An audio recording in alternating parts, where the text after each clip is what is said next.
Mobile. What's good? What's good? What's good, fans? Thank you guys for tuning in to the Voice of the Fans podcast. We got an exciting show today. Give yourself a round of applause. We got an exciting show. Cleveland, we have to start. We have to start off of last week's show, fans. I was a little excited about what happened and what I saw on the field last week.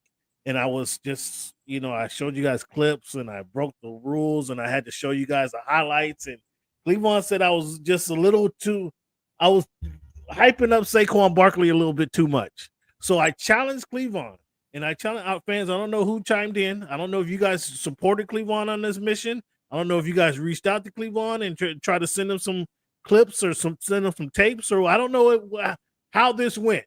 But I have to start the show, Cleveland, before we get into our introductions and the new video I have for you guys.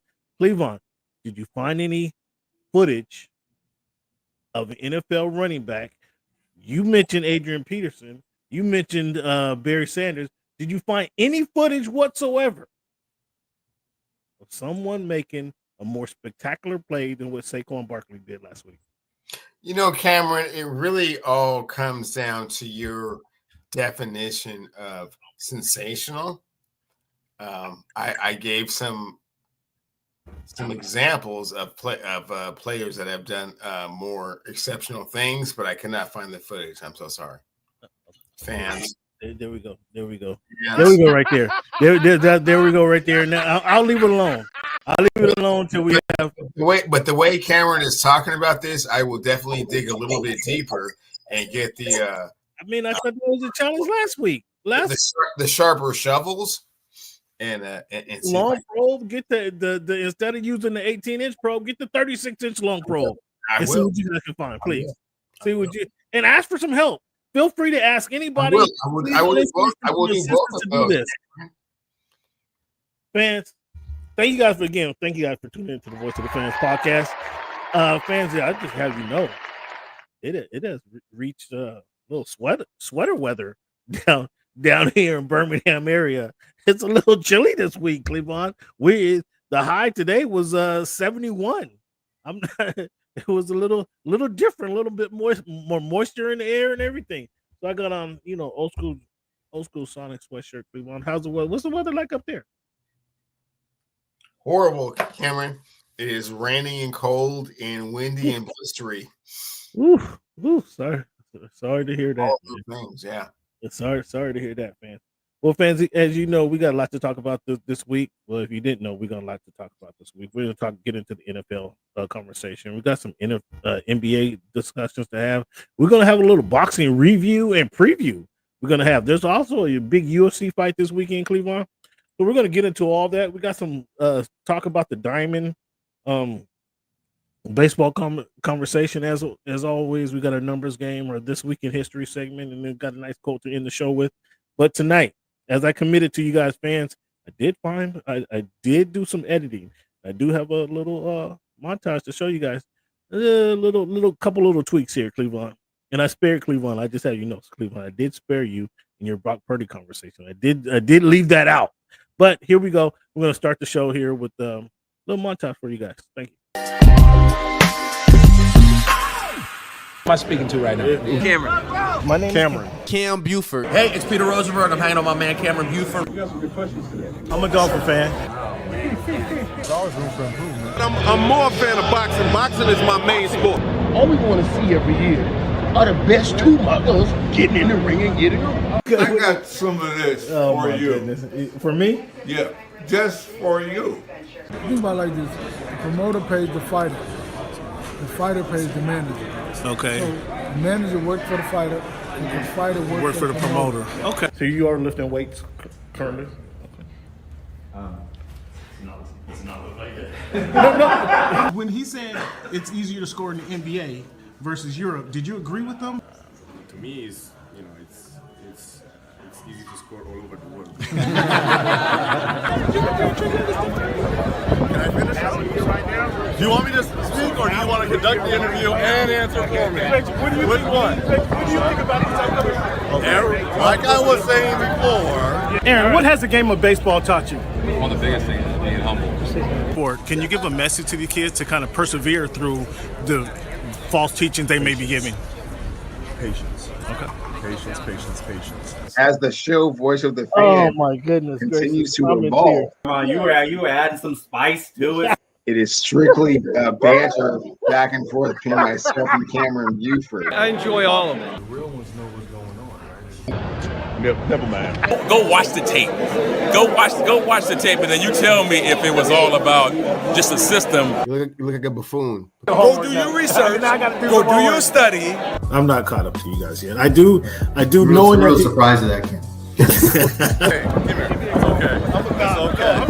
It's okay. You are okay. Oh, this guy. That's what's good in sports, man. It's the big Snoop Dogg, man. That's what's good in sport. Thank you for making our voice your choice. If you haven't told your girlfriend about the show, tell her about the show. If you haven't told your boyfriend about the show, tell him about the show. If you haven't told your cousin, your uncle, your grandfather about the show, let everybody know about the Voice of the Fans podcast. Hey, man, thanks for making our voice your choice. You know how we do. Yeah. Yo, Cleveland, shout out to Pop. Shout out to Greg Popovich, actually. You know, you saw a clip of Greg Popovich. I actually had the stroke, you know, and then I had a little cameo Pops in there. Pops in there talking junk as he always does, or always did. So shout out to you guys. Thank you guys again for joining the Voice of the Fans podcast. Give yourself a round of applause. As we do, today is November 13th. Week 316 of the Voice of the Fans podcast, Cleveland. When you hear the number 13, who wore that jersey number the best, or who comes to your mind first? You know, Cam, who comes to mind first is Golden Arm Dan Marino, Hall of Fame quarterback that once threw thousands of touchdown passes for the Miami Dolphins. Who wore the number the best is probably Still Chamberlain. Wilt the Still. There's a good argument there. Wilt does have a ring. These actually, I'm not sure we had this. I'm not sure we had these two numbers, 13 and 16. I'm sorry. Yes, two. Okay. I'm not sure we had these two numbers, and it was kind of frightful to me to know that the number 13 was going up against the number 16. And when you think of the number 16, who wore that jersey number the best? I would say Joe Montana. But they only met one time in the Super Bowl, and it wasn't close. Who'd you have wearing that jersey number the best, or who do you wearing that jersey number the best, or who do you think was the best one to wear that jersey? So who comes to mind first is probably Doc Gooden, because he was a childhood hero of mine. But who wore it the best is definitely Joe Montana. Yeah, he got 4 games undefeated in the bowl. Cleveland. This weekend, man, we're getting down right in the middle of the thick of it. All these games are starting to count now, not as they didn't 8 weeks ago, but they count a little bit more now. So when the Chiefs are having a dogfight against the Broncos, and they come up and block a field goal with 3 seconds on the clock for the Broncos to go ahead and win that game, I thought that was an impressive win. I thought the Lions over the Texans was an impressive win. And Cleveland, we're going to have to give credit to the shortstop now. He got 4 wins in a row. And he smacked down at your Jets, kind of smacked down and pounded the Jets. Well, he doesn't have 4 wins in a row. He's got some wins that he's kind of put together. It's not 4 wins in a row. But it's not 4 wins in a row? No, it's not. My game record showed 4 games in a row. I mean, I'm not sure. Well, then your game stats are wrong. My game stats are wrong? Really? Interesting. Yeah. Okay. When was that Green Bay loss? How many weeks ago was that? Because it cost me quite a bit of money. Oh, so you're a little salty now. So you're speaking not of knowledge. You're speaking of anger of the NFC, of the team leading the AFC. I'm speaking the NFC because I lost money in that game. Yeah. Okay. Well, I'm not sure how much money you lost, but it sounds like you're pretty salty because it was quite a bit of money. And I'll have you know that was like 5 weeks ago. Because since that Green Bay, Green Bay win, they beat the Los Angeles Chargers, they beat the Miami Dolphins, they beat your Chicago Bears, and they beat the New York Jets last week. So that was 5 weeks ago. So, how much money did you lose, by the way, in that game? Since it's still a little heavy on your heart, I see. You haven't rebounded from that, huh? Sooner than 5 weeks ago. It feels like it was more like 4 or 3 weeks ago. It feels like it was last night. That's what the way it sounds. It's like it was last night.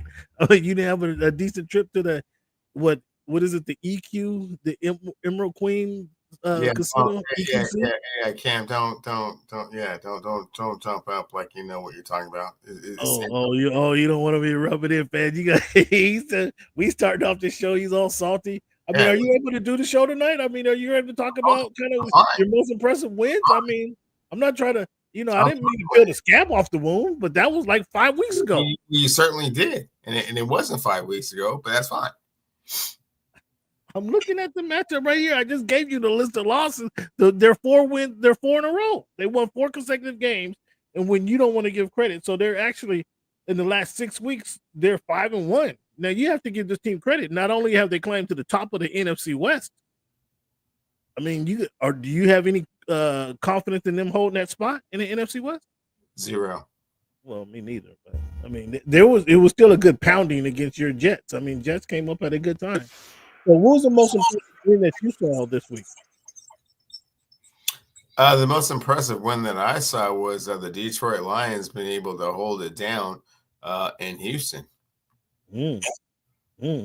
Amidst the 5 turnovers that your guy, or what was it, 5 interceptions that he had on. Second best win was Russell Wilson able to prevail in Washington against Jaden Daniels and those Commanders. We're gonna get to that. What's up, Barry? We're gonna get to that one. We're gonna get to that one. Have no fear. We're gonna talk about that one too. But that was a good one. And the beatdowns that we saw, the Eagles beat down the Cowboys in Jerry World. The Giants lose to the Panthers. I mean, and your Bears, Germany, yeah, your Bears. I mean, they take it on the chin again and score 6 points in the game. I mean, what's up with this? What's up with this quarterback, man? What's up with this quarterback? Everybody heard so much about, and that you predicted will lead them to the a potential Super Bowl berth. Growing pains, learning curves. Growing pains and learning curves. It's just odd how you saw none of this coming, huh? Yeah, you saw none of this coming. I told you they were garbage. No, I thought he had enough skill position players to prevail. And whoa. Are you blaming the skill position players? Are you blaming Keenan Allen, Roma Dunze?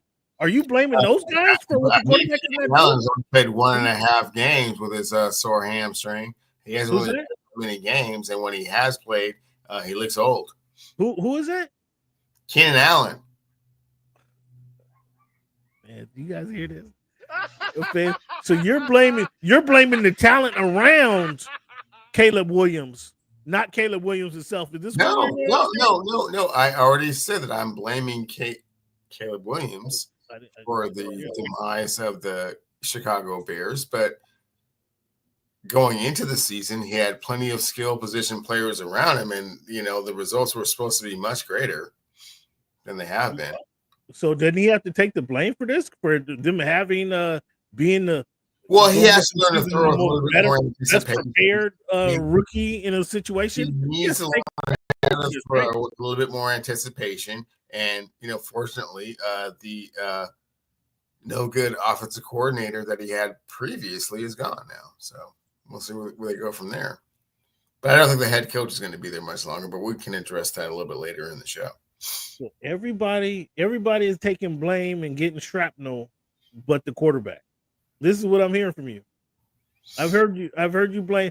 Do you want to blame the water boy? You want to blame the team doctors? It's a team positions. When you win and lose, you win and lose as a team. So this doesn't sound like very team worthy of you, Mr. Cleveland.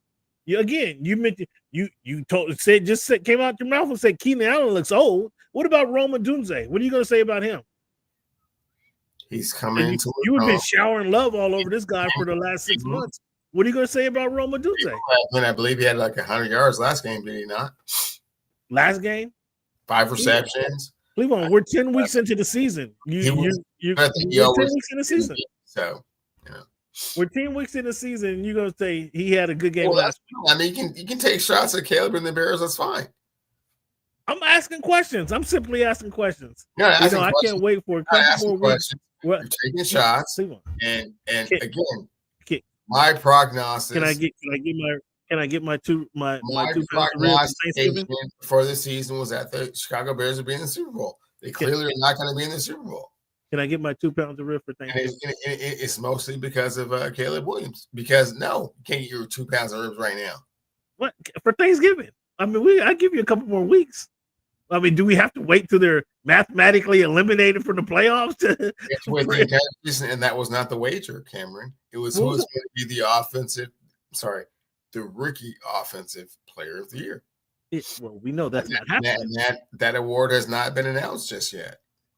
Oh, so we have to wait till January when the award gets announced. I can't get it for because there are get a holiday meal played. Yeah, there's still 8 more games to be played. Yeah.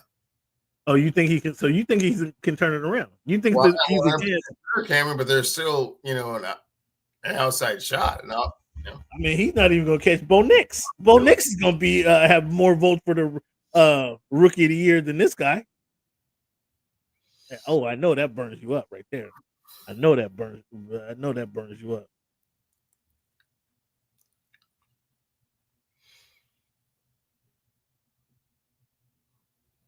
Not going to address that statement right there.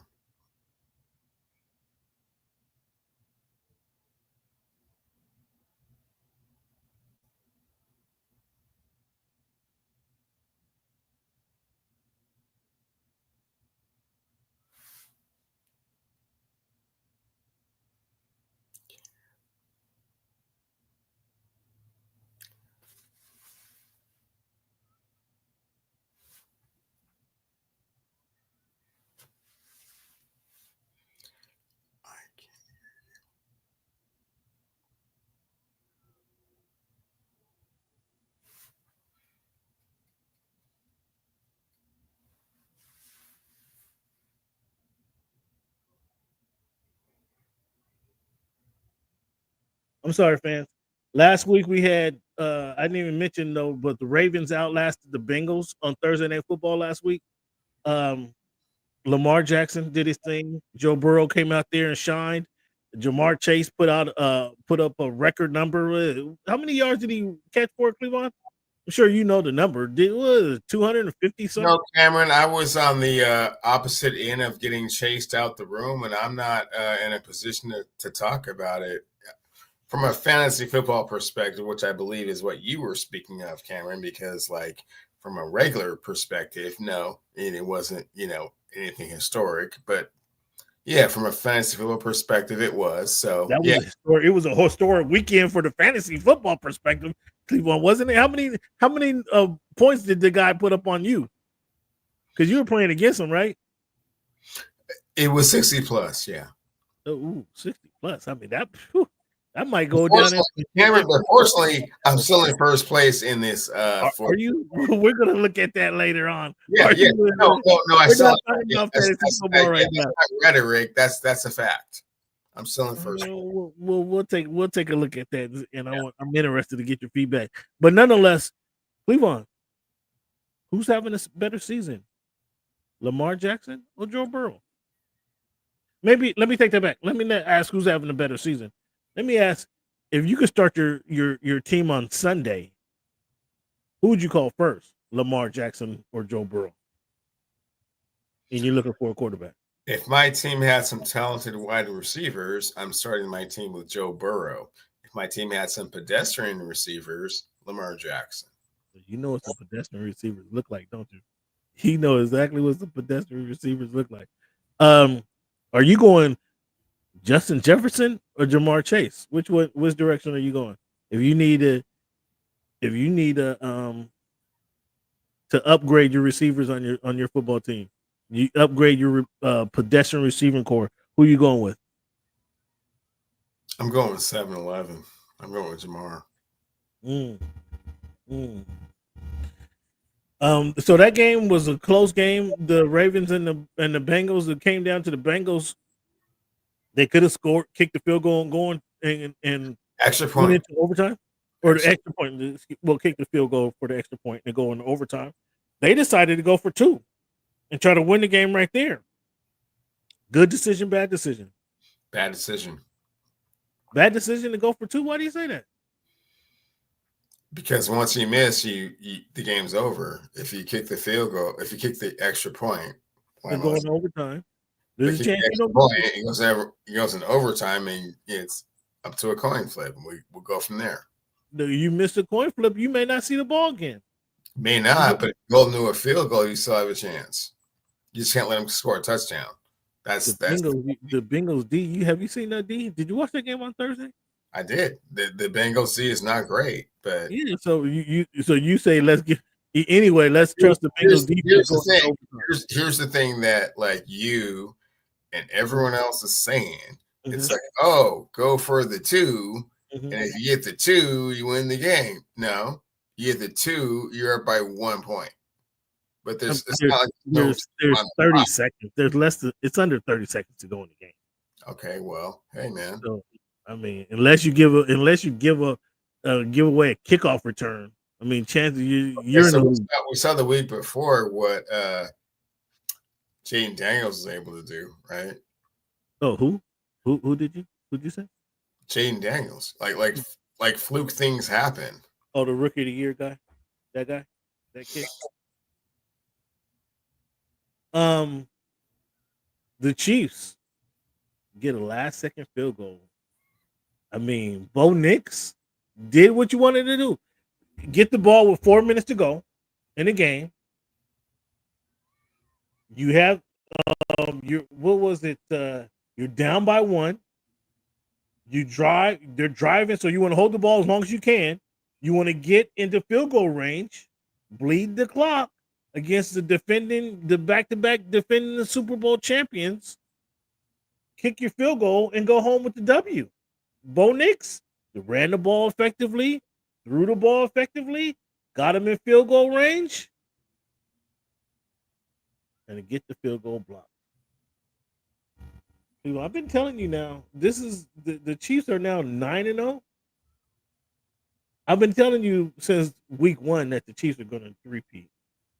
Do you have any more confidence in the Chiefs three-peating after that bizarre win? Well, a quick correction, Cameron. The Chiefs didn't hit the game-winning field goal; they blocked. That's what I said. They blocked it. That's not what you said. Bo Nix drove his team down there. Okay. He got a field goal blocked. Just trying to for clarification for the fans. Thank you. Yeah, but it was a flukish victory. Flukish victory. It's a flukish victory when you block the game-winning field goal on the last play of the game. Yeah, that's a fluke because field goals typically are not blocked. How often are field goals blocked, Cameron? Like less than 1% of the time? No. You're absolutely correct. They're not blocked. Okay, but when I say it was a flukish play? Because we have 2 months of evidence of this team winning and winning with the running game. They win in dramatic fashion.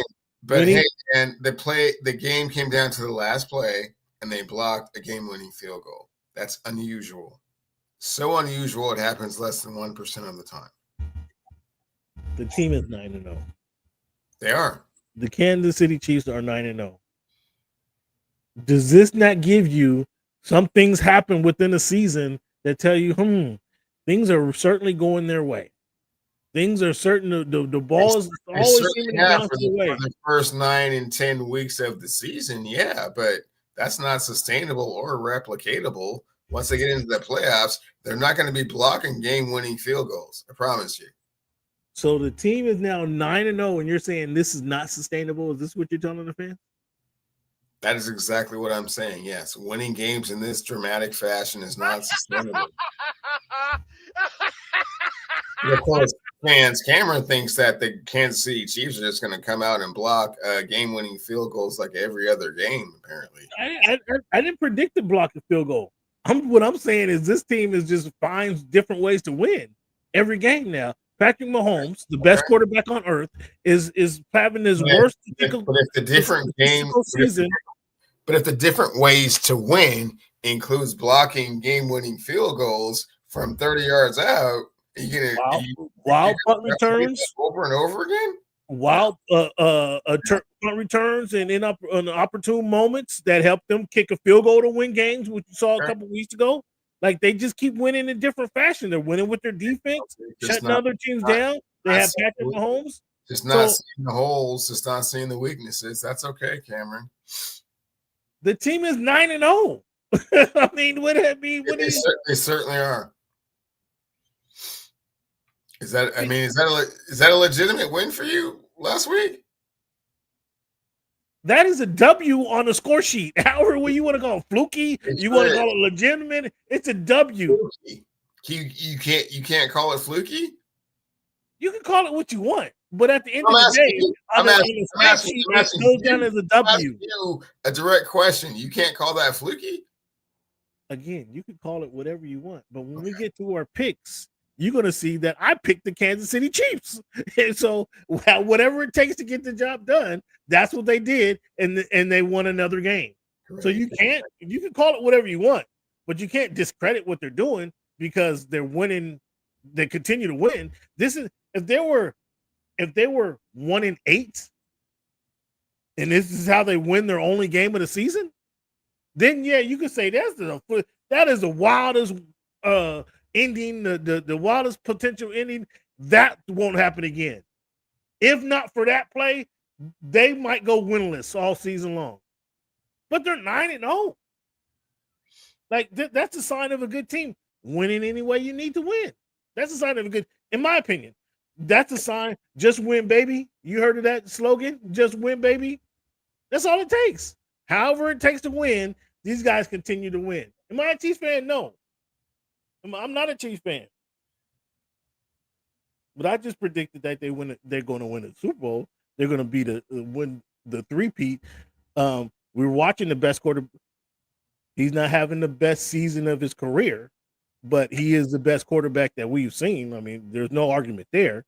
So he's going to lead his team to a trifecta that we have not seen in NFL. And you want to say fluky win? Call it what you want.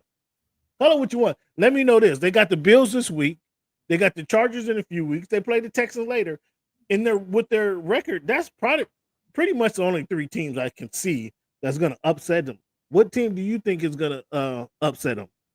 I haven't looked into their entire schedule going forward, but well, I'm gonna help you out. I'm gonna call out their schedule here right now. Going forward in the playoffs, yeah, they will play better teams. So,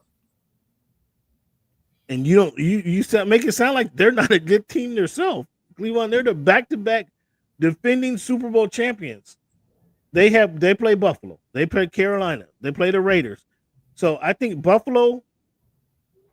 I think I'm picking the Chiefs this weekend. But I think the Chargers or the Texans in December 8th, they play the Chargers at LA. Or no, they're at KC. And then they have the Texans coming to town on December 21. Those are the only two losses, potential losses. They do play the Raiders. They play the Chargers, Cleveland Browns, Houston Texans, Pittsburgh Steelers, and the Denver Broncos again to end the season. You think the Broncos are going to get them next time? They played it so tight, so tough this week that they're going to get them next time? You got Bo Nix leading at the end of the season. You got the Bo Nix finishing them off. Well, Cameron, they should have finished them off the last game, except for should have, man. If I kept running laps and I kept running hills, man, I would have been tough. Right. Were you asking me a question? I did. Or were you just pontificating on your own feelings? No, you're asking what it should have could have if you're asking me the question, if you win a game on a special teams play and it's not a punt or kickoff return, it's a block kick, that's fortunate. And if you head up again and everything is equal, yes, it is fortunate. and it comes down to a block kick. And this is what I'm telling you, Cleveland. Everything is not equal. Probably not going to get the block kick 2 times. This is what I'm telling you. This is what your misunderstanding is. Everything is not equal, Cleveland. They have the game's best quarterback. They have the best quarterback the game has ever seen. All right, they have currently one of the best coaches the game has seen. That winning style is not sustainable, Cameron. So sorry. All right. Well, you bet against them. Because you blocked a kick with 3 seconds left is not sustainable. No. Okay, but they're 9-0. But they're not. They are. Your Steelers beat the Commanders. I thought. Did you watch the Steelers and Commander game? That came down to a couple dumb plays. Actually, well, not a couple dumb plays. Came down to one dumb play, but the Commanders had a chance. They had the ball. They were down. I think they needed a field goal, if my memory serves me correctly. They had needed a field goal, either to tie or win. I'm not sure. Let me see. What was the score of that final score? 28-27 was the final score.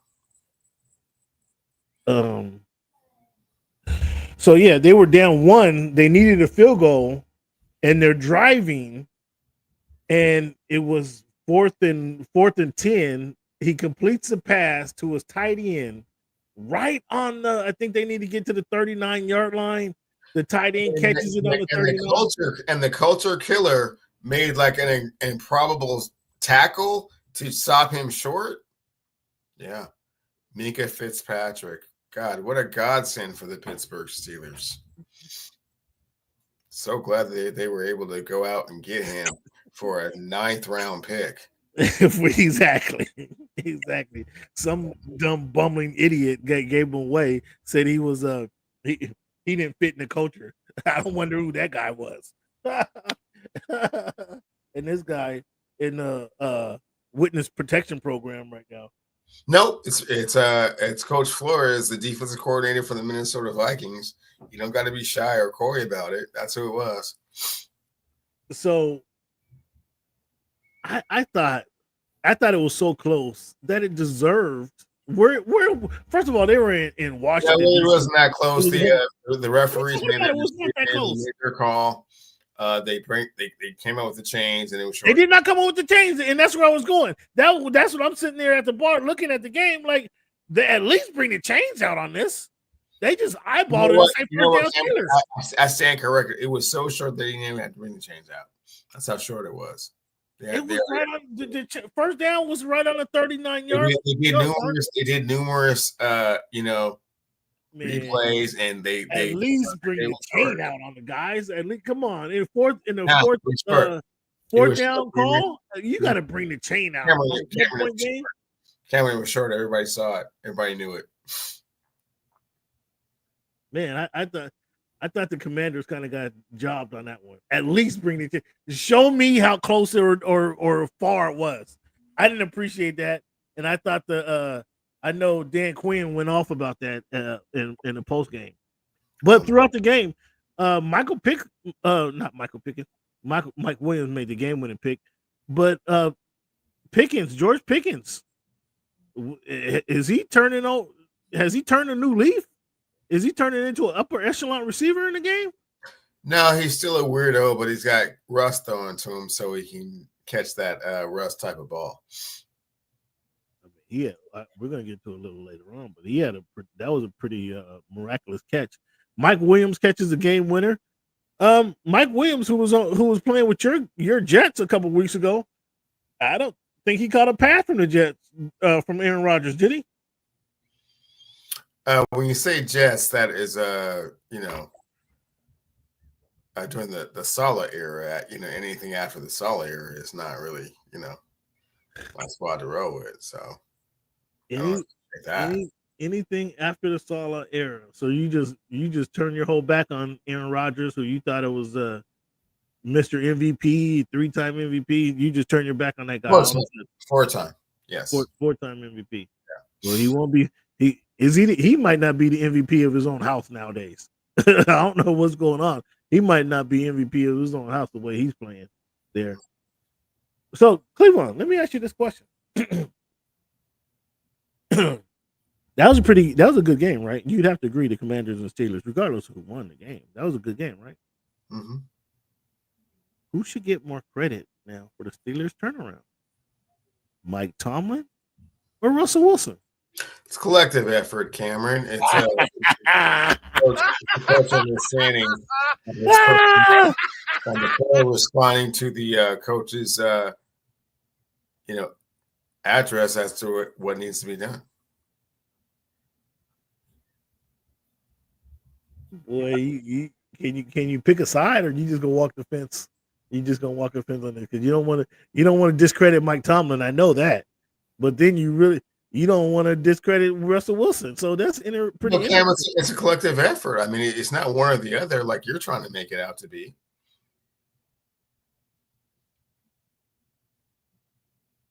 Is it a collective effort in Dallas?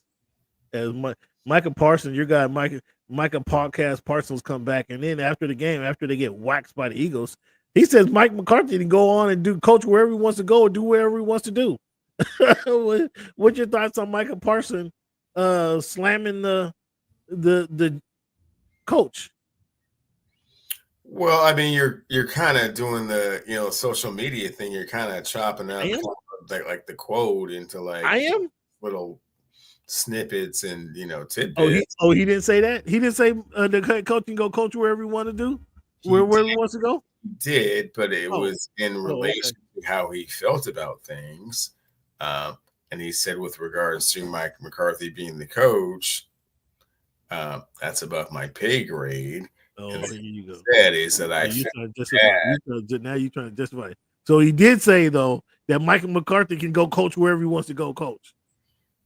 He did say that though, that part. He did say that part after saying that he really feels bad for the veteran players on the team, Zach Martin in particular, that have, given their heart and soul to the Cowboys. And, he was hoping to kind of win the Super Bowl for them or kind of at least get them to the, the brink of that. And that those players don't have any, any runway. They're done. But Mike McCarthy can, most likely coach somewhere else eventually again, and probably will. So, yeah, he feels more remorse for this season for the players than the coach. So you're totally okay with Micah Parsons spouting off out the mouth in the post-game presser? Yeah, everybody's frustrated over there in D-Town, and it's only going to get worse. I mean, they're going to get the 2 or 3 pick. So CD says he lost the ball in the glare from the sunlight. Yeah, and bring the curtains stuff on a stadium. In the stadium. Yeah, it was eerily reminiscent of like you know what I'm saying, like in the crib house when you had to like get the curtains to cover up all of the banners. I don't know what you're talking about. This is just to cover up the sun. So like at exactly 6:13 in the evening on in November, yeah, bring the big ass curtain out so you can cover up the sun. Shouldn't there be curtains in Jerry World? Shouldn't there be curtains in Jerry World? I mean, shouldn't they be able to hit? I mean, Jerry World, they should be able to push a button and have the tent to darken the windows. Shouldn't that happen? Shouldn't that be available? The receiver that I pay $30 million a year be able to catch the ball at midnight in the dark in a dark ass room. I don't care what's going on out there. Catch the football. Oh, now it's all on the receiver.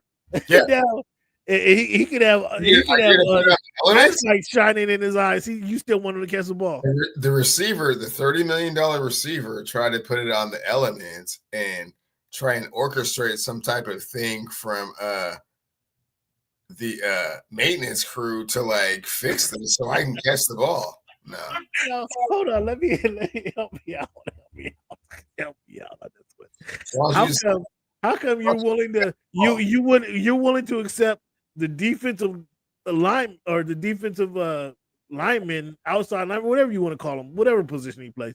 You're okay with him spouting off the mouth, even though he's played 3 games out of a 9-week season. You want to let him spout off the mouth, but when the receiver says, I couldn't see the ball because of the glare from the windows that are not covered. Why you now you're saying that like that's BS? Completely and totally, yeah. My goodness gracious. My goodness gracious. So will there be changes? I mean, we're probably pretty much assume that there'll be changes in the Cowboys, whoever's walking up and down the sidelines. You have any suggestions for who should be walking the sidelines there? You already know who it's going to be, Cameron. If we're going to get into the who's going to, the coaching carousel, you already know who's going to coach the Cowboys next year. I'm not sure. I'm not sure. I do. Oh, Jimmy coming back? You're 100% sure. Jimmy coming back? No. So are we saying? I mean, so why don't they just put Trey Lance in the game and do the tankathon? That's not the question that you asked. You already know who's going to coach the team next year. Who are you talking about? Why don't you enlighten the fans? Because I don't know. Why don't you enlighten the fans, Cameron? I have no idea. I'm asking you. I don't know. I'm not really. Why are you playing this cat and mouse game? You know how Jerry does. You know how Jerry gets down. You know who's going to coach this team next year? Jimmy coming back? I mean, or are they going to go back to Barry Switzer? I mean, are they going to Barry Switzer? Who's going to coach this team? Excuse me. Coach Belichick will be coaching the Dallas Cowboys next year. Coach Belichick, he said, is going to be coaching the Dallas. I hadn't heard that one. Why they got Belichick on the sideline this year? Why didn't he give him the job this season? Well, they won't make that mistake again. He will be coaching the team next year. Do you think Coach Belichick is good? You think he's gonna appreciate the owner second guessing all the decisions he's making every game, every week to the media? Yeah. You think he's gonna be okay with that?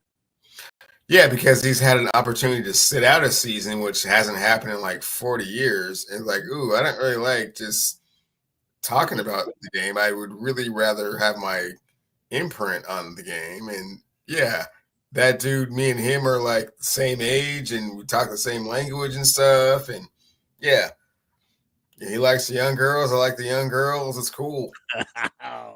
There's some kindred spirit there, huh? Kindred spirit. Okay. And he's already hired his mentor previously. So yeah. We'll see how that goes over. I don't think that's gonna go over like a turd in a cereal bowl, but we'll see how that works. We talked a little bit about the Bears earlier. You mentioned that the OC was fired. Should Caleb be benched though? Do you bench Caleb? Just let him take a deep breath. Let him see the game from a different angle. Let him kind of gather his thoughts, gather his wits about him. Do you bench him? Hard to say.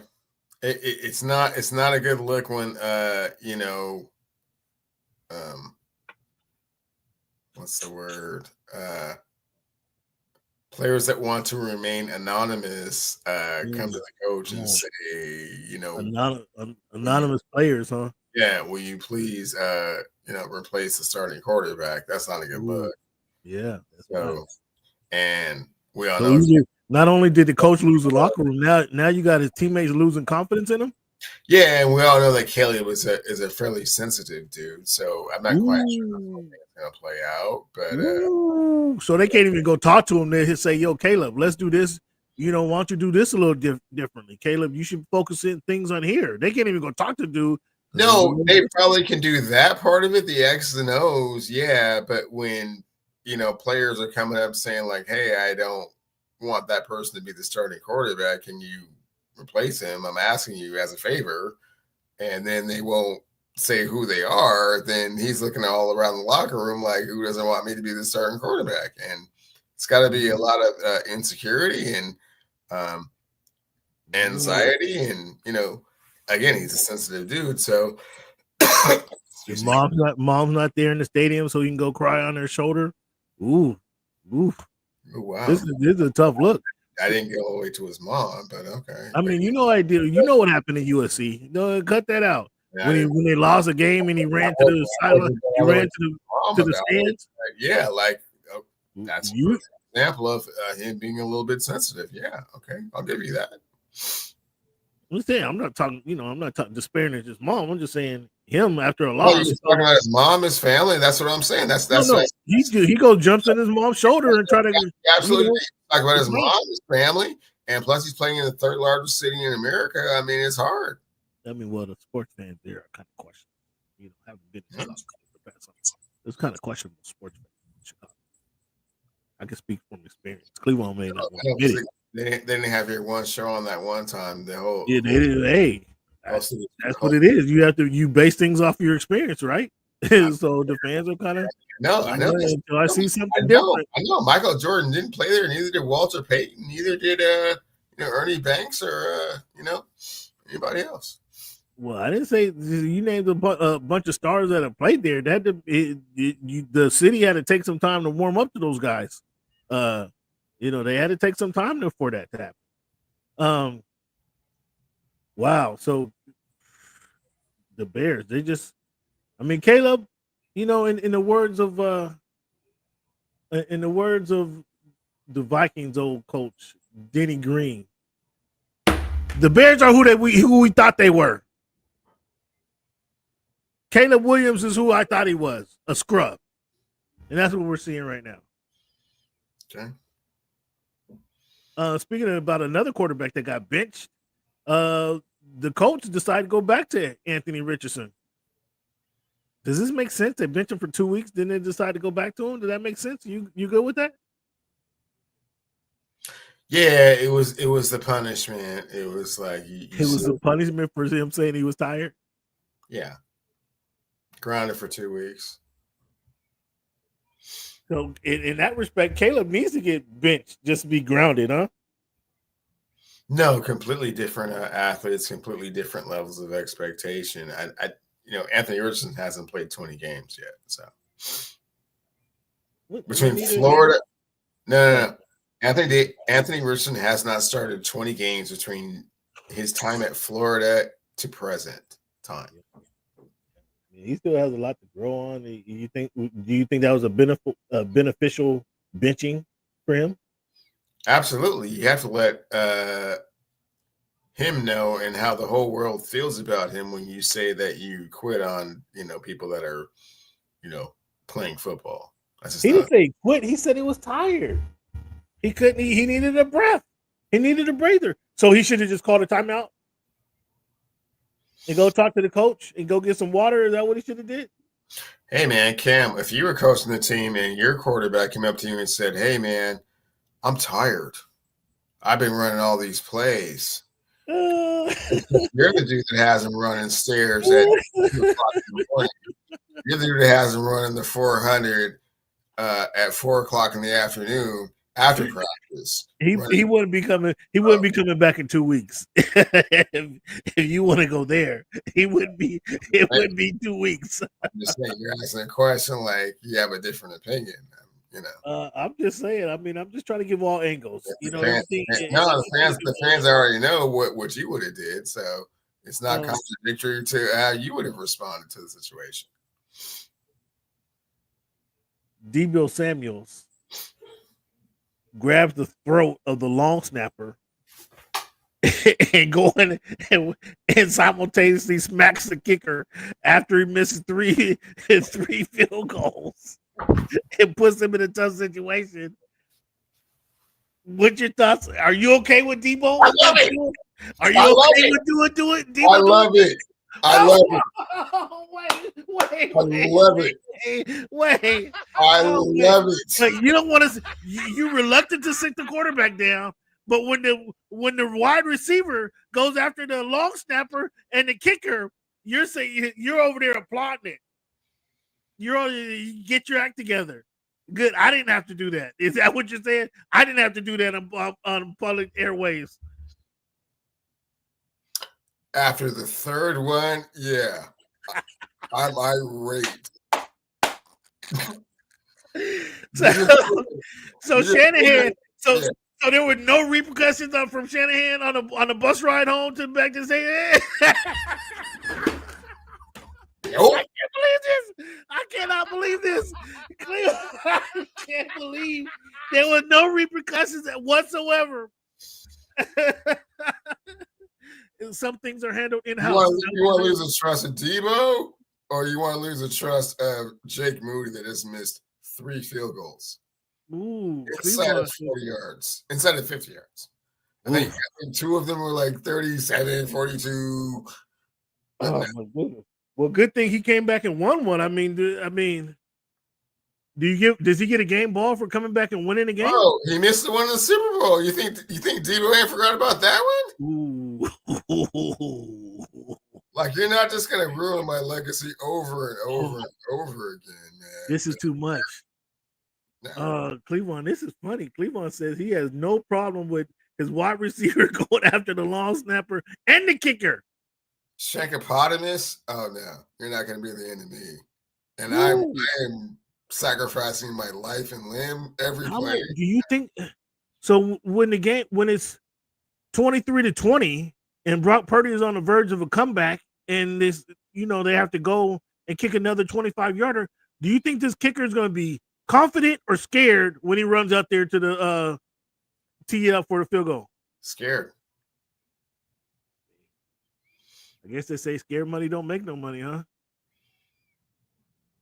Oh, well, I mean, he knows what's up, man. I mean, hey, he might not get a ride back to the facilities. He can't ride the team bus or get on the team plane, huh? Because clearly Shanahan don't got his back. Clearly, in the words of Cleveland, clearly Shanahan's gonna be sitting up in the front of the bus, and whatever goes on behind him is fair game. Does Shanahan say, "Come sit next to me"? He's not going to befriend someone that's missed 3 field goals. I'm talking about next time. Your number one receiver is ready to kill him? No. Oh, my goodness. That's not come sit next to me time. I mean, you got to protect him somehow. I will, hire somebody to watch you, but come sit next to me. Oh, boy. You can't come sit next to me. You got Isaiah Pacheco returns to practice this week. Yeah. Gives those Chiefs another weapon. Sure they got Kareem Hunt. Now they get another hard runner, tough guy to tackle. Mm-hmm. Is this good or bad for the Chiefs? It's great for the Chiefs. Oh, well, excuse me. Is this good or bad for the AFC? That's bad for the AFC. They get another weapon. Okay. Yeah, this is what I'm telling you. You try not to say the Chiefs are in a position to three-peat. I mean, the quarterback is playing the worst he's ever played. This is not, you can't bank on the quarterback just having bad game week 10, 11, 12, 13, 14, 15. You can't bank on that. Now he got another weapon to come back. Telling you, it's a tough road to go for the AFC. Cleveland, are you ready to say that the Jets stink? You got Aaron Rodgers. I mean, I told you this was going to happen, Cleveland. Please let the fans know I did predict the Chiefs or the Jets will not make the playoffs before the season. You did predict that the Jets wouldn't make the playoffs before the season, and you were right. And the Jets stink. All right, enough said. I don't need to go no further. The Jets are horrible. Are you okay with your guy Deion Primetime Sanders saying he will interject himself in his son's draft decisions, where he gets drafted and what team he plays for next season? Are you okay with Deion Sanders saying that? Yeah, did it with his own career.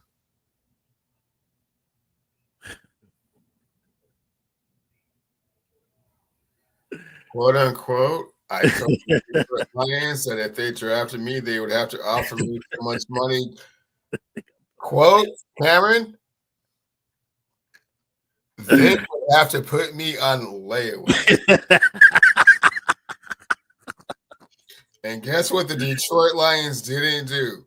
They didn't draft Deion Sanders.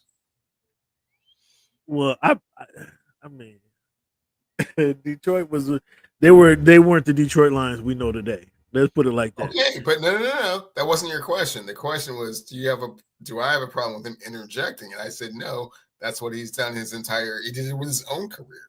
So why wouldn't he do it with his son's career? He's not gonna let Shedeur go to the Carolina Panthers, bro. That's just not gonna be a thing. And that's kind of what he's saying. He's trying to say it like in a way that like people kind of understand, but they don't really fully understand it.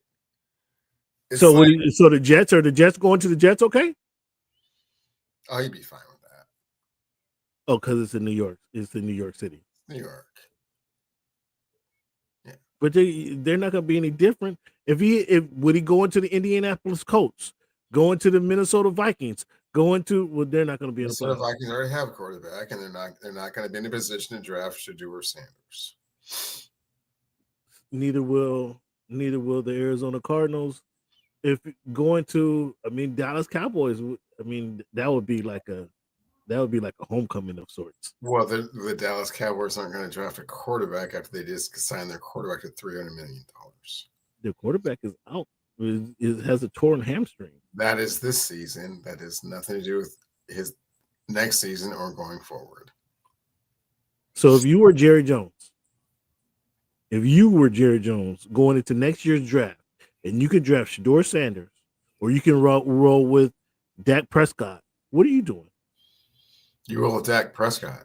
You're rolling with Dak Prescott for real? Yeah.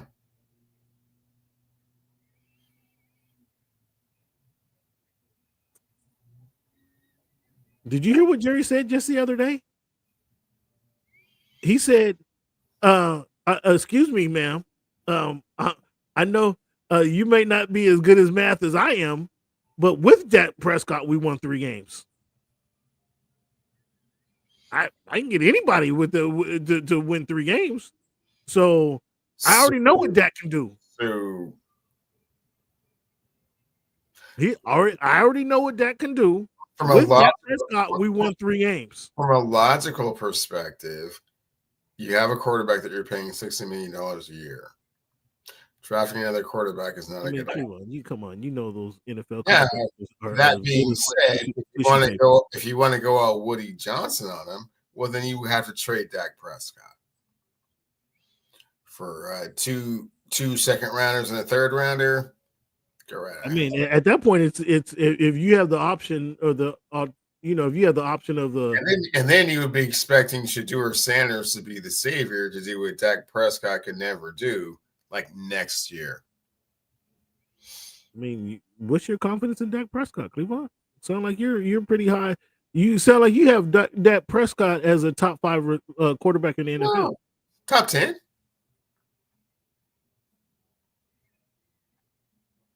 I don't think Shedeur is going to be like a top 5 quarterback next year. Uh-oh. Like next year or ever? Like ever. Either. Interesting. So you go Dak Prescott. If you have the opportunity to draft Shakur or roll with Dak Prescott, you're rolling with Dak Prescott. If I had the opportunity to either draft Shedeur Sanders or keep Dak Prescott, I would keep Dak Prescott.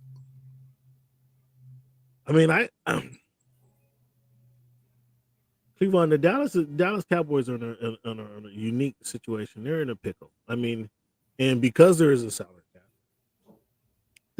Dak Prescott and the wide receiver account for like 49% of their salary cap. And I think that number is going to grow next year. They're going to have to sign Micah Parsons. Micah Parsons is going to now. Okay, let's just say they sign Micah Parsons. That's going to be 65% of their salary cap for 3 players.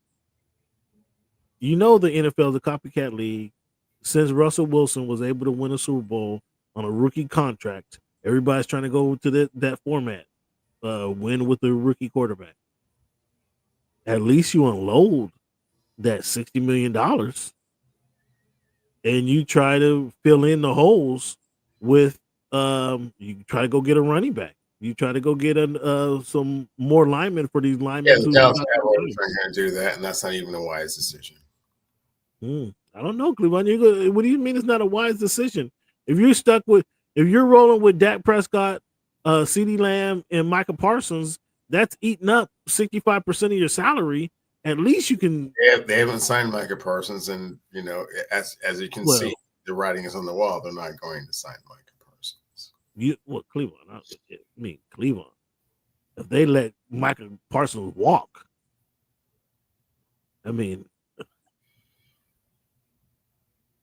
everybody but my Miami Dolphins should be going after Micah Parsons. And I think. Well, stand in line. He's walking. I think that's Cleveland breaking news over here. I think that's breaking news. I don't think Jerry is not going to let Micah Parsons walk. I'm in the know down there. Yeah. Oh, you got feet on the ground. You got ears to the ground down there. Okay. Well, me and the playmaker. We chat off and on. So is playmaker in line for that job? You mentioned earlier in the season. I didn't know this is where you were going with it, but you mentioned the playmaker is not going to be in Colorado much longer. No, the playmaker is Michael Irvin, who's what I was talking about. Me.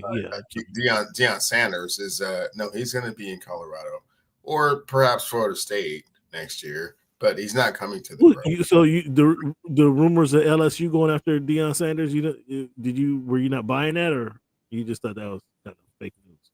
I think the buyout is a little bit higher for Brian Kelly than it is for Norvell. Either one of those schools. LSU. You think money's a problem in the Bayou? In Baton Rouge, you think money's an issue down there? I think it's better fit in Tallahassee than he is in Baton Rouge. Well, you might be right. That's closer to home. He's a Florida kid, but they didn't sign him when he wanted to go there. They didn't want to give him a job. Yeah, that was coming out of Jackson State. He didn't have any coaching experience. He's done extraordinary things in the 2 years at Colorado. And hey, man, make no mistake about it, Colorado's not in a hurry to let him leave, considering how much revenue he's brought to the school. Right, but I don't think Florida State.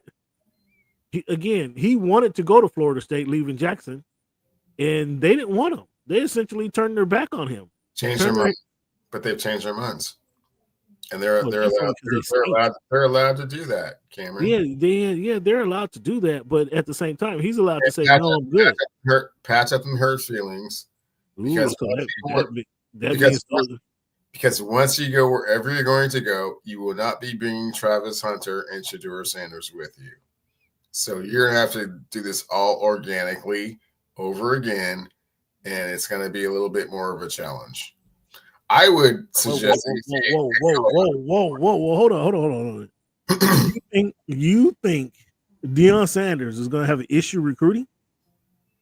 Not recruiting, the talent and how it plays out on the field. Make no mistake about it. From Jackson State, he brought arguably the best quarterback and unarguably the best receiver and cornerback in the game with him. In Cleveland, you don't think those kids are running around Florida on 7-7 drills right now, itching for a chance to play under Deion Sanders? You don't think that's? Are they that talented though? Hard to say. Out of the top 100, the Rivals.com ranks the top 100 players, right? Mm-hmm. I guarantee you, Cleveland, 15 of the top 25 players are itching for a chance to play with Deion Sanders if they get a chance to play and hit the field. Let me clarify that. If they get a chance to start and hit the field, even remotely like that. What now? I said you can't guarantee anything even remotely like that. That's not how football players make their decisions. Where they go. Okay, they got the NIL deal now. The NIL deal, he need to go to LSU. NIL and its established programs. You see where all the top recruits go. They go to established programs. If you're coming in as a first-year head coach and you're not coming into a situation where the program's already established, then That's an issue. Is Deion Sanders not an established head coach? No, he's not.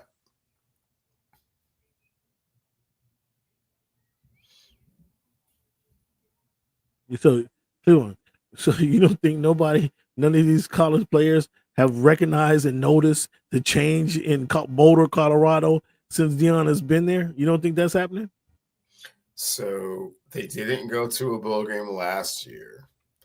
They will go to a bowl game this year. They will not make the top 12, so they're not going to be in the playoff, which means that there are 12 teams that are in the playoff that demand that type of respect. Interesting. You don't think if Deion went back down to Tallahassee? No, man. Why you keep acting like Deion's like this thing, like this phenomenon? He's a personality. He can recruit. I agree with you, Cleveland. I agree with you. But when the players, when he throws, there's no play. What coach in the country, Cleveland, can say, "I've been an NFL Hall of Famer. No, I know how to get you to the NFL." I mean, come on, man. What coach can say that? What coach can say that? I've been a Super Bowl champion. I played in the World Series. What coach can say that?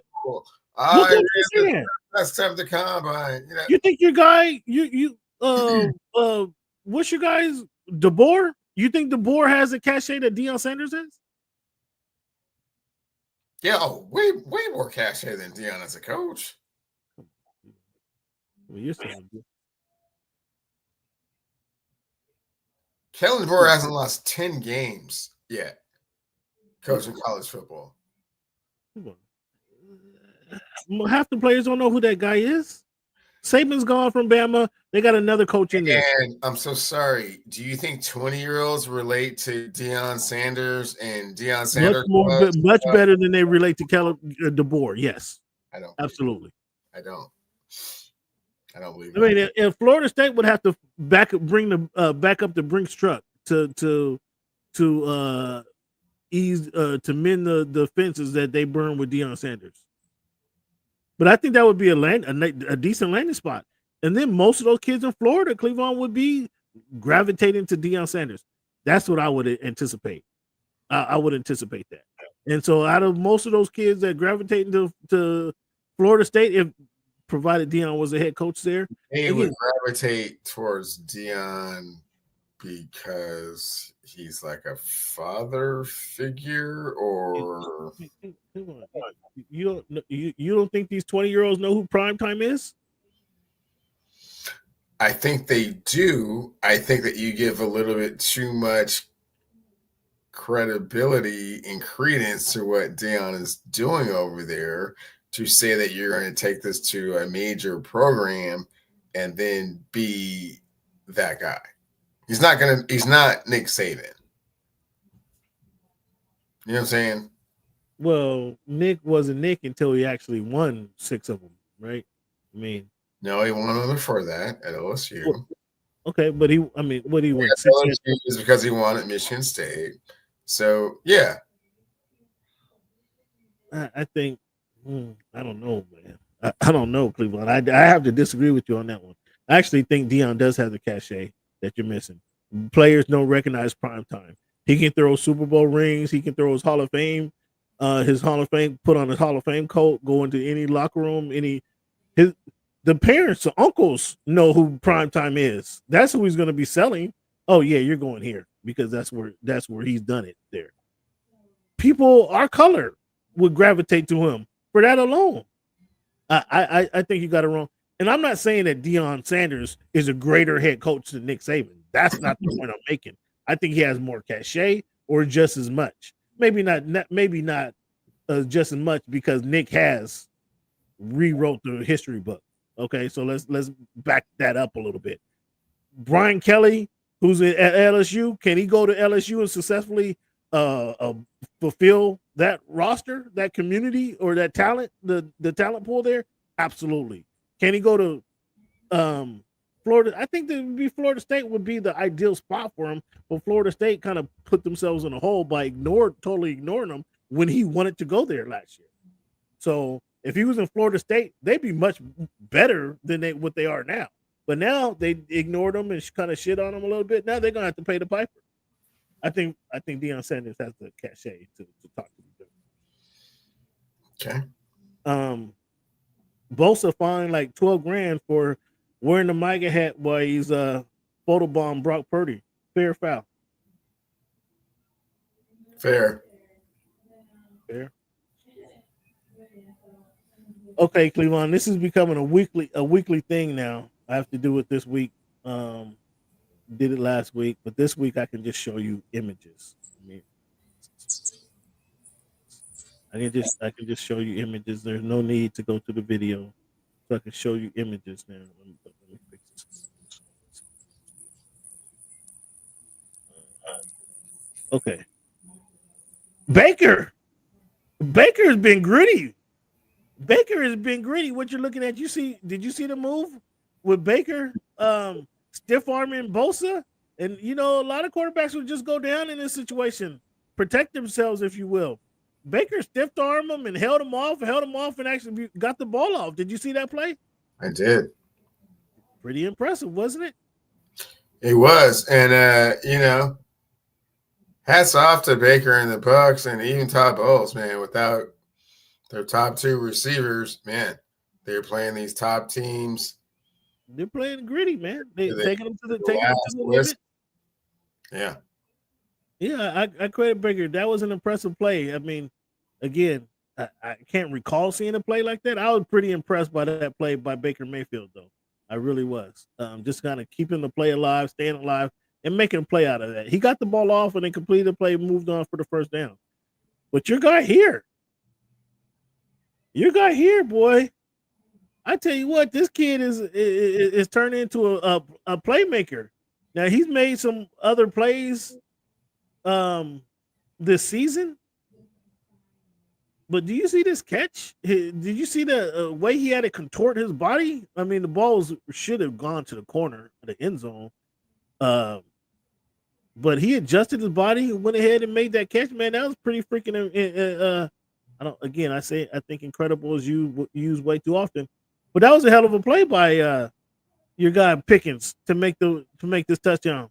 I mean, he had another catch in the game on the sideline that was probably better than this one, but this one counts for points. What do you think about George Pickens?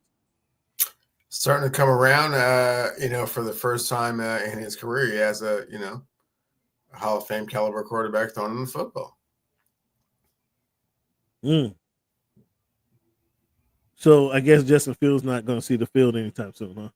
Well, I mean, you never can tell. I mean, perhaps certain packages and, obviously, a player can get injured on any given play on any given Sunday. So, stay prepared, stay ready, stay in the playbook, stay engaged, stay involved. But, all things being equal, probably not. All right, fans. So let's take a look at our picks from last week. We both got agreed that the Giants would win over there in Germany. They lost. Cleveland, I told you New England was going to win that game. You had the Bears. We kind of talked about the situation is, I mean, can the Bears get this turned around? Can they get turned around and win a couple games before the season out, or are they going to lose out? They can win a couple of games this season, but it will not get turned around this season, no. I had Washington over Pittsburgh. You clearly picked Pittsburgh. Man, I still want to see a spot. I wanted to see a spot on that fourth down play, and I still can't understand why they didn't bring the chains out the spot. They're in Washington. Well, it's because the incredible Minka Fitzpatrick rolling that dude up just short of the line to convert. It's been a special player ever since. I know you're trying to bait me, and I'm not going for it. I know you're tired of hearing about the culture killer, Minka Fitzpatrick, and what could have been. You're trying to bait me, and I'm not going for it. Let's talk about the shortstop smacking your Minka Fitzpatrick. Ooh, 3-9 be laying that. You see laying that word. He's trying, fans. You're 6 inches short. He's trying, fans. I'm not even listening to you right now. I know. That figures. I mean, we talked about the shortstop smacking around the Jets, and the Jets, they're just plain and simple. Even getting Devontae Adams, he's dropping touchdown passes. I mean, that tells you there's something really wrong right there. He's dropping touchdown passes, and unlike CeeDee Lamb, when he was blinded by the sunlight there, your guy had no excuse why he dropped his touchdown passes. He just said it was bad timing and it was just a bad situation all around. Devontae Adams. Miami Dolphins went into LA, went into SoFi. Tua Tagovailoa out there throwing touchdown passes, making plays, throwing an interception, even went to go make the tackle. What do you think about the Dolphins? Was that an upset of the Rams? Clearly, we both had the Rams. So, what do you think about the Miami Dolphins upsetting the boys? It certainly was an upset, and just give to Tagovailoa all the credit in the world for being able to shake off previous concussions and lead his team to a victory. They got 3 wins on the season. I mean, that's what the Jets got. Can't nobody get too excited. But what I will get excited about is I'm right here at the 70% mark, just a little bit below the 70% mark. If we're rounding up, I got 70% winning percentage on my predictions this season. That's pretty favorable. That's about where I think is comfortable. Picks against the spread. We both were 2 and 3. Both had 60%. And I'm even winning that category on the year. I'm at 56%. I got to get that up. But as long as I stay, when the dog is chasing you, Cleveland, what do they say? You don't have to be the fastest guy out there, right? But just be faster than the other guys, right? And so here I am. I'm not the best out there, but just better than the other bums in the making picks here to keep my percentage up. My confidence picks. Oh, look at that. Another perfect season. I think I'm another perfect week. I think I'm 4 the past 5 weeks. I think I got a perfect number, Cleveland. How about you? Oh, well, no, not so perfect there. Not so perfect right there. On the year, 75%. Cleveland just a little bit behind, but nonetheless, you are behind. For this week, Cleveland, let's talk about what we got going on this week. For this week, can you see this still? You good? For this week, I got Philly. I think Philly's going to win that game. You got Washington. Why are you going with Washington in this game? I think Philly's gotten a little overconfident playing some inferior opponents, and here come the Commanders. I got Green Bay. We both have Detroit. I'll just get to the game we actually disagree on. I got the Atlanta Falcons going to Denver, winning that game. Mm-hmm. You don't like Bo Nix. You don't like Sean Payton. You skipped the game before that. You have the Baltimore Ravens. Oh, I do got the Baltimore Pittsburgh Steelers. I got the Baltimore Ravens. Three River Stadium. Oh, I'm sorry, Heinz Field now. So it's not even Heinz Field. It's not even Heinz Field now. It's something else. Oh, something else after Heinz Field. Wow. Okay. Yeah. Heinz is still the thing in Pittsburgh, but that is Heinz in Pittsburgh is like Starbucks to Seattle. So how they let somebody? They just said enough. I'm not paying that. I'm not paying that ticket. Let somebody else pay that ticket. They still know Heinz. Nonetheless, I got Baltimore, man. Pittsburgh's been on a little run here. I don't think they're as good as their record says they are. The first AFC Central team they play this season. The Baltimore Ravens, if they run the ball, Lamar's playing good football. And no ifs, ands, or buts about it. Lamar's playing good football. I got them winning this game. I just don't think the Pittsburgh Steelers are as good as their record shows. That's why I'm going with the Ravens. Okay. What's your thought process there?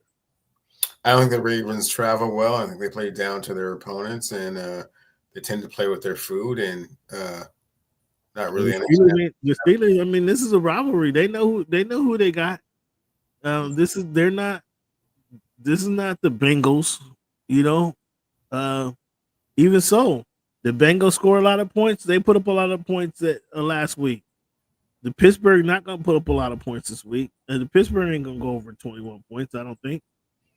Therefore, the Baltimore Ravens, they can score 21 points on 3 drives, giving it to Derrick Henry, right?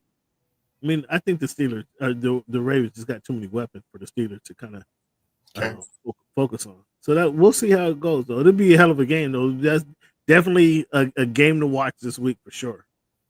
I got the Falcons over the Broncos. The Falcons took a tough one on the L.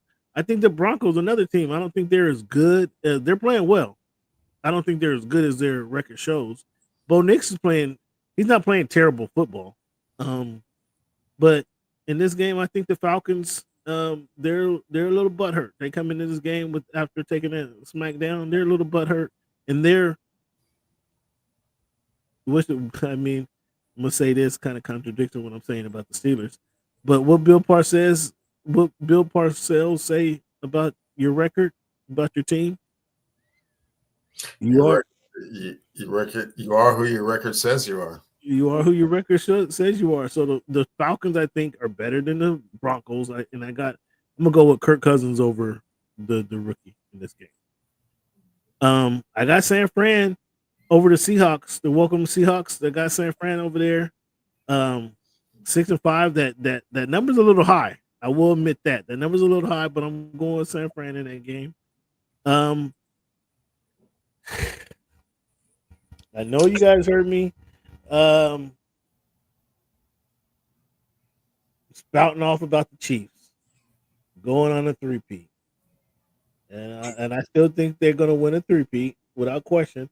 But I don't think they're going to go undefeated this season. And so there's only a few games left that they can potentially lose. I will pick the Chiefs over if they were happen to go into the game against the Texans undefeated. I will pick the Chiefs over the Texans. But I think Bills and the Chargers are the 2 teams that can beat the Chiefs.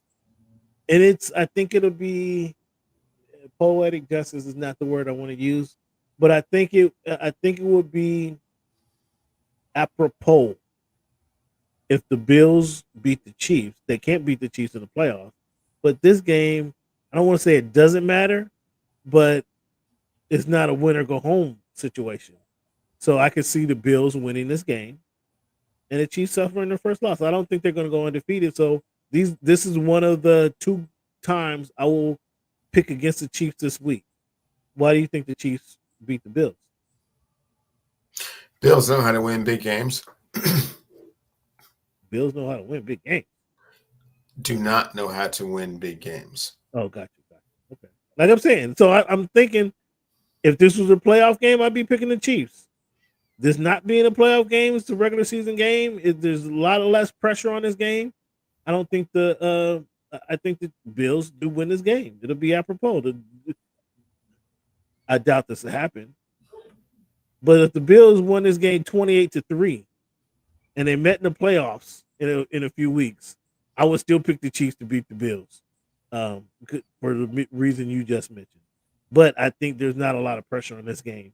So I think the Bills can get this done. Bengals and the Chargers. This should be a high-scoring matchup. I mean, we're not doing over and under, but this should be. What is the over under on this matchup? Let's see. I want to say it's 49.5. Ooh, yeah. See, see what I said? This is a high scoring affair right here. Let me just double check.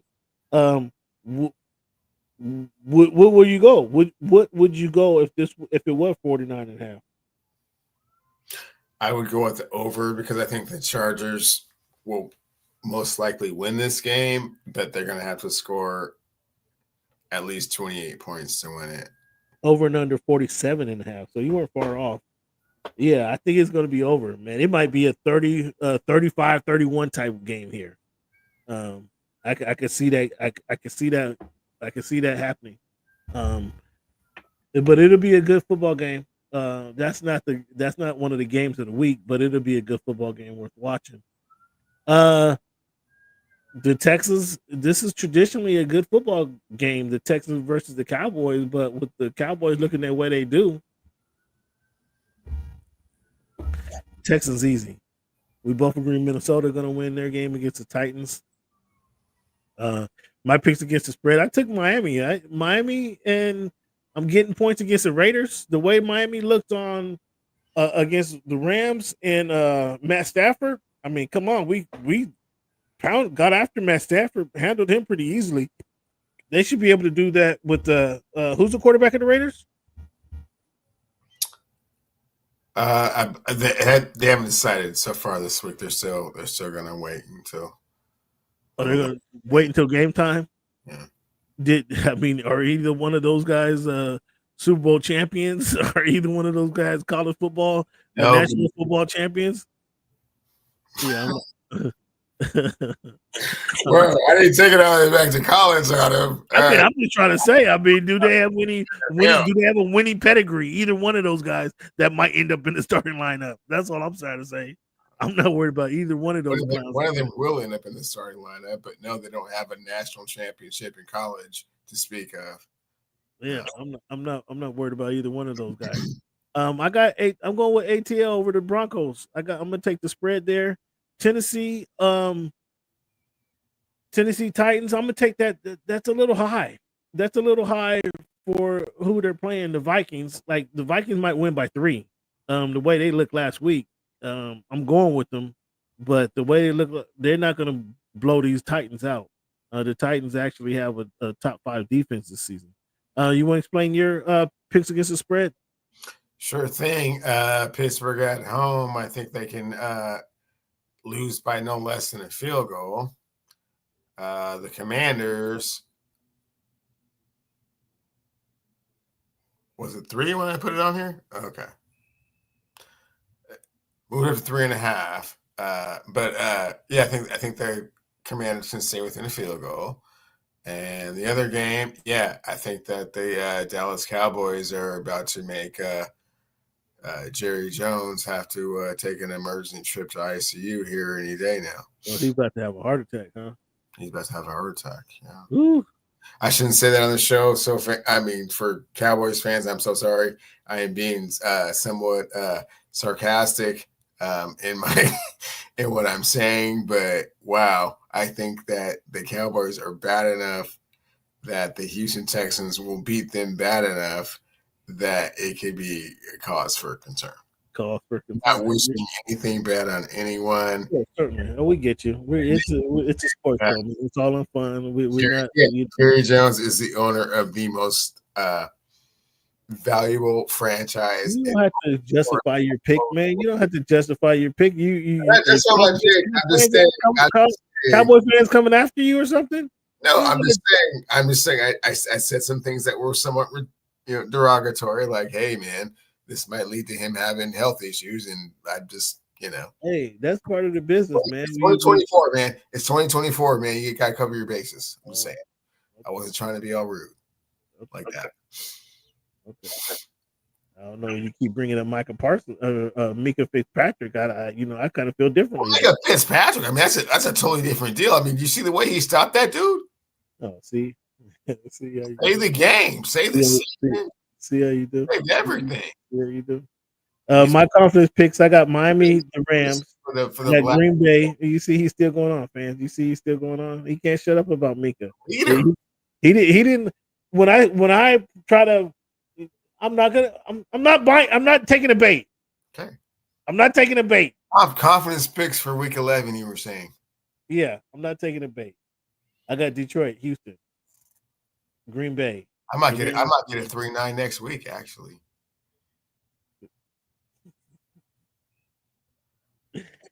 It looks like white or the black one. I mean, if you're gonna get one, which one would you get? I'm gonna get either one. How about that? But if you was gonna get one, you get the white one or the black one. Is it teal, aqua and teal? No. If it's aqua and teal, aqua and teal. He don't wear that jersey no more. No, it's Steeler colors. Yeah. So if you could get one, which would you get? I wouldn't get one. Period. End of story.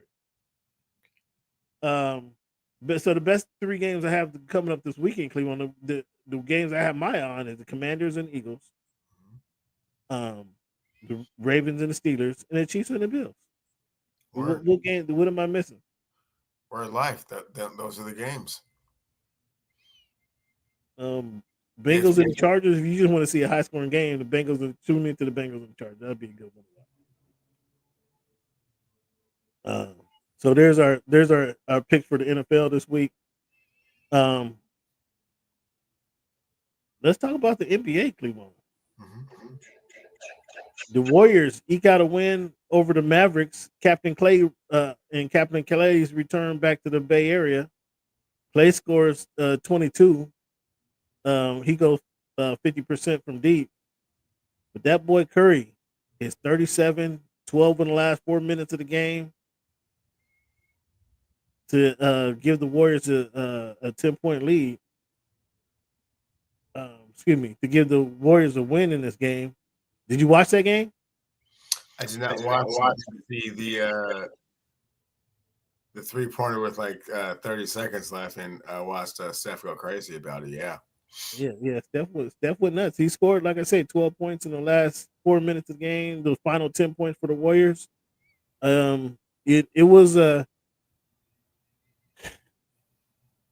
haven't seen a return like when a player gets traded or he signs with a different player. I hadn't seen a return that magnitude where he's fully embraced like the Bay Area fans and the Warriors fans embraced him. Like, obviously he won 4 of them with the Warriors, right? Obviously he's a fixture in that group.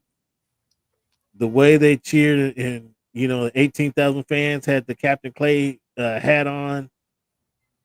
The Warriors employees all lined up when he can't give him a round of applause when he got off the bus walking into the locker room, like he was a part of the family type of deal. They go out and played a good game. I think Luka could have did a little bit more, or Luka, Jason Kidd, one of the two could have did a little bit more. They were down 2 points when they had the ball. Now, granted, it was like 8 seconds left on the clock when they had the ball, but I think they could have did a little bit more to get Clay that final shot versus Luka just throwing up some junk from the top of the 3-point. They were down 3, by the way. They needed a 3-pointer, but I think they could have did a little bit more to get Clay that final shot. Your thoughts? Well, a couple of things. The reason you don't see that too often is because someone of that stature and that has contributed that much to an organization very rarely leaves in free agency or gets traded. Secondly, you could see how much it meant to Steph to kind of turn that on and kind of let him know that it's I am the franchise player of this franchise and the history of this franchise, and it's entirely up to you if you want to kind of mosey on down the way and kind of make a couple extra dollars. I mean, you could you're one of the original Splash Brothers. Excuse me, I don't mean to cut you off, but at one point in the game, I think it was early, Clay went on a little heater where he hit three-pointers in a row. And one of the 3-pointers, he came down the sideline, did a little Steph Curry shimmy on them, right? And they asked Steph about that post game. He said Clay knew better. Clay knew better than to do that. Give him the shimmy, and then again he went berserk late in the game. Mm-hmm. Boots, where you been, big dog? Nice to hear from you. So that was kind of odd. But yeah, go ahead. Sorry to cut you off there on the Warriors. Yeah, no, I mean it happens very infrequently that someone of that magnitude moves on.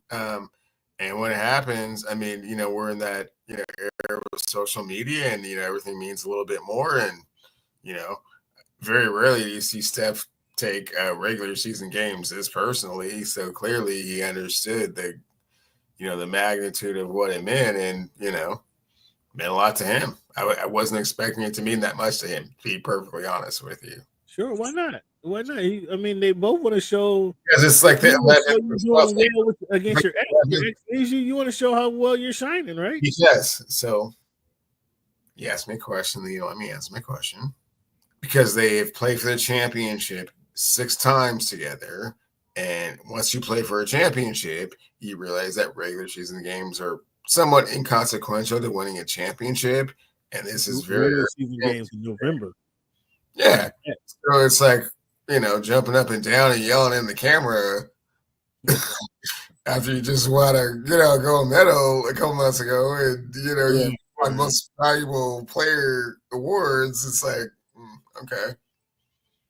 This one meant a little bit more to you, but I mean, wasn't this your brother? I mean, was there some animosity here, or are you just trying to Well, we thank you for making time for us, Boots. Appreciate you for chiming in, man. Time out, bro. Yeah, for sure. Hope all is well with the family, man. Happy holidays and all that good stuff. Yeah, we man, still here, though. Appreciate you watching the show, man. But I mean, it's like, it's just it seemed weird to me to get up and that hyped for a regular season game.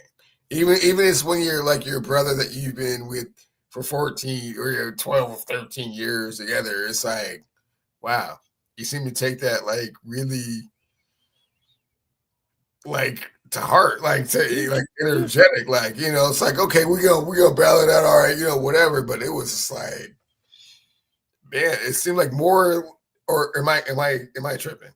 Did it seem like I certainly agree with you, but I think at the same time, I understand what you're saying. But then it seemed like more energy than even for winning a championship that he's ever shown. Again, Clay comes back, right? Clay coming back to town. They want to show both of them is like jilted lovers. They want to show that they're doing good without you. We're still doing good without you. I mean, we love you and everything was great. There was no animosity. There's really no true animosity because of the love that he got in the building really showed that there's no real true animosity. But yet still, we got to show you. Clay want to show him that he's doing well in Dallas. Steph is showing that, hey, that we can live without you. So I understand what you're saying, but I think there was a lot of that in the game. And so, yeah, you break up. You want to show your ex that life still goes on. But see, here's a couple of things here, Cam, about that kind of it's contradictory to what you're saying.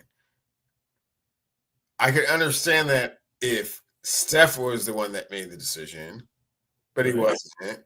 Right. He's just a player on the team. He doesn't own the team. And to have that type of, I want to beat you to prove a point, it's like, because you left me, but you didn't really leave me. You just didn't get. You mentioned, you said it earlier. You said it earlier. He could have stayed for, whatever the dollar amount may be. He could have stayed and made $15 million a year. He goes to Dallas, makes $25 million. Such a level of disrespect for the way that they paid. Again, to your point, you going to go down the road, make a few more extra dollars? I mean, no problem. I don't have a problem with that. But when you come to town, I'm gonna give it to you. Okay, but I'm gonna give it to you. Yeah, I'm gonna give it to you. I'm yelling in the camera. And to your point, it was a little. There was a lot on it for a game in November. I'm a unanimous most valuable player. I'm a 4-time champion. I'm an Olympic gold medalist. This is game 11 of the regular season, man. Hey, Clay came back to town. That's for them. But to your point, it shows the emotion of the game, right? Yeah, for them, that was a big game. In the behind the scenes. I don't know, but man, I've never seen Steph react like that ever. Have you? No, again, that's the emotion of the game came out. The emotion of the game, that's how big that game meant to him. Yeah, we talked NFL already. Are we headed towards the Lions Chiefs Super Bowl? I'm of the Boots, you've been away for a little while. I've been saying the Chiefs are going to three-peat since before week 1. Oh, Boots, heads up. It's going to be a Lions Steelers Super Bowl. Oh, my goodness. Watch his Boots. Watch his Boots. No confidence. He's just talking over there. The Lions, the Steelers, get out of here. The Lions are playing the best in the NFC. what a question. We didn't even really talk about the Lions this past week. The Lions are playing in the best football in NFC. I don't help me identify a team that's playing better football than the Detroit Lions are right now. They're playing the best football in the NFC. So I'm totally cool with the Lions because the way they're just playing the best football. The way they waxed the Texans earlier this week. The Chiefs, I got the Chiefs three-peating. Big guys. See what I'm saying, fans? They didn't wax the Texans. They won by a field goal. The end of the game. What are you talking about? I'm talking sensitive. He's getting sensitive on me, fans. Cause he be saying stuff like that. Like they didn't wax the Texans, man. Okay, the Lions are on a good little roll, right? And they did a little roll. And they beat Cleveland and CJ Stroud. Up. They have played one game that wasn't indoors or. You keep bringing this up, Cleveland. When I brought this up initially and told you that the Lions have 13 games in controlled environment. Yeah, that they have 13 of those games this year. They won the first one. Okay. So there's nothing. They're 8-1, Cleveland. I mean, the Lions are playing great football. Well, Cam, it looks like they're going to get a home field advantage, and then who are they going to end up playing at the end? To go to the Super Bowl? I mean, Minnesota. Who else is going to be there? San Francisco. I mean, that's going to be a good matchup. They have to play San Francisco and Brock Purdy. They have to play Brock Purdy. Woo-hoo-hoo-hoo. That's when it gets a little dicey. Either the Niners or the Commanders. I mean, I don't think the Commanders are ready. I'm gonna go with the Niners. Yeah. I mean, I don't know. But yeah, I think Boots. Do you agree? Are we looking at a three-peat, Boots? We've never seen that. And nobody watching the NFL ever seen the three-peat. I think this is the first year that happens. There's a reason for that, Boots, because it's not gonna happen. I mean, I do like the fact that the Chiefs find a way to win by any means necessary, but that kind of stuff kind of wears out. However, the quarterback isn't playing good football. However, the quarterback to this point of the season has played the worst statistical season ever. If they get to the Super Bowl and it's the 49ers, they'll beat them.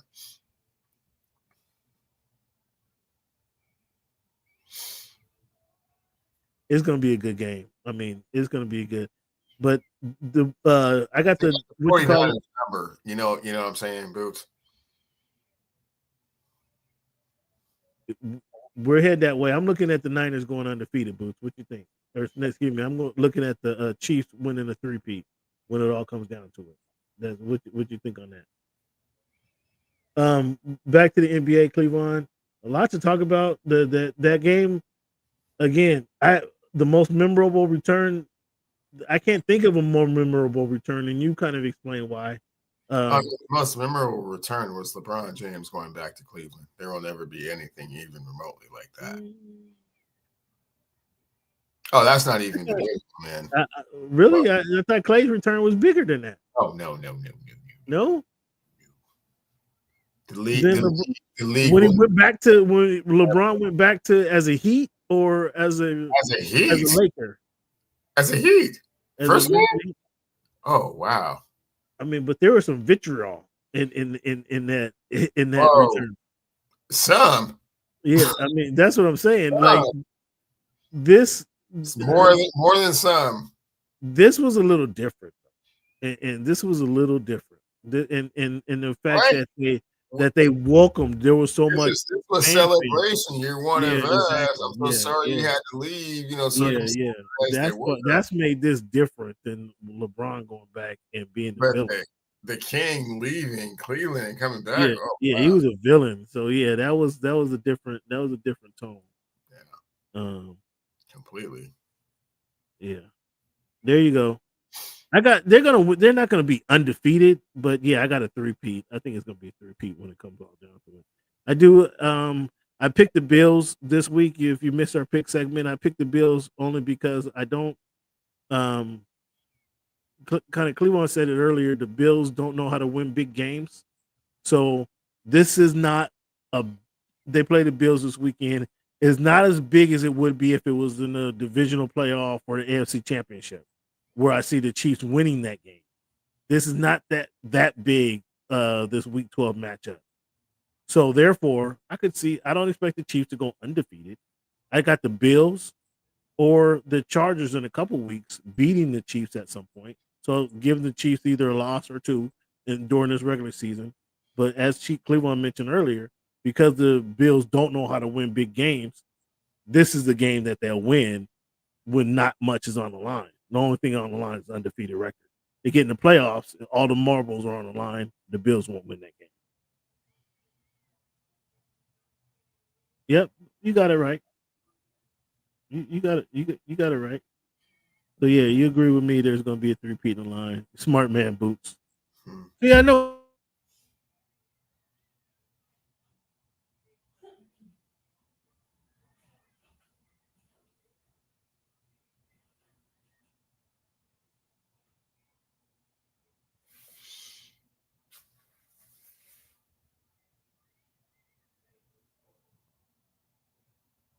Boots, we can get along, big guy. We can get along. Goes down.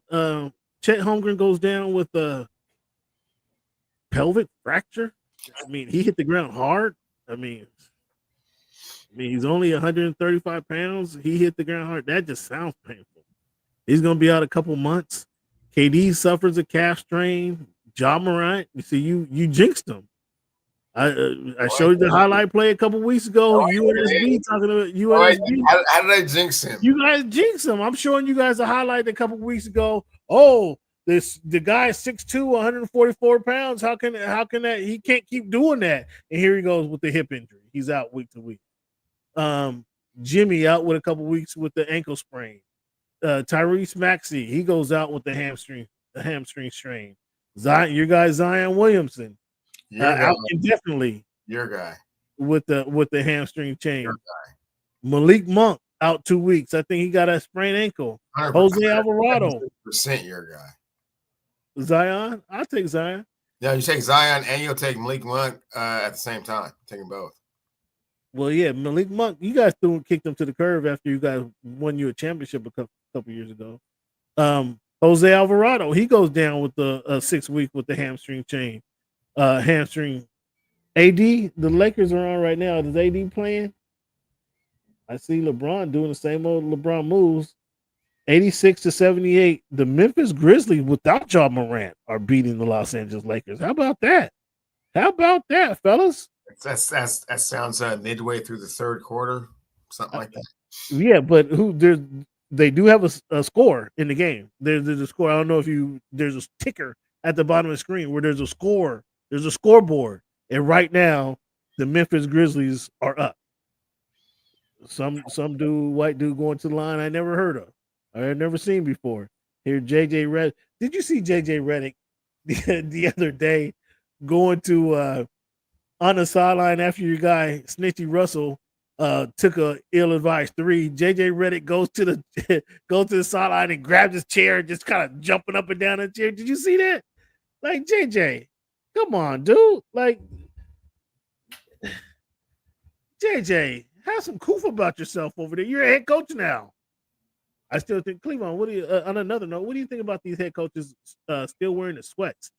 Go back to the suits. Go back to the suits. Would you agree with that? Go back to clean. Like, you only went to the sweats because it was COVID. Ooh, they just threw an alley-oop from half court on the Lakers. Ooh, these guys is getting it done.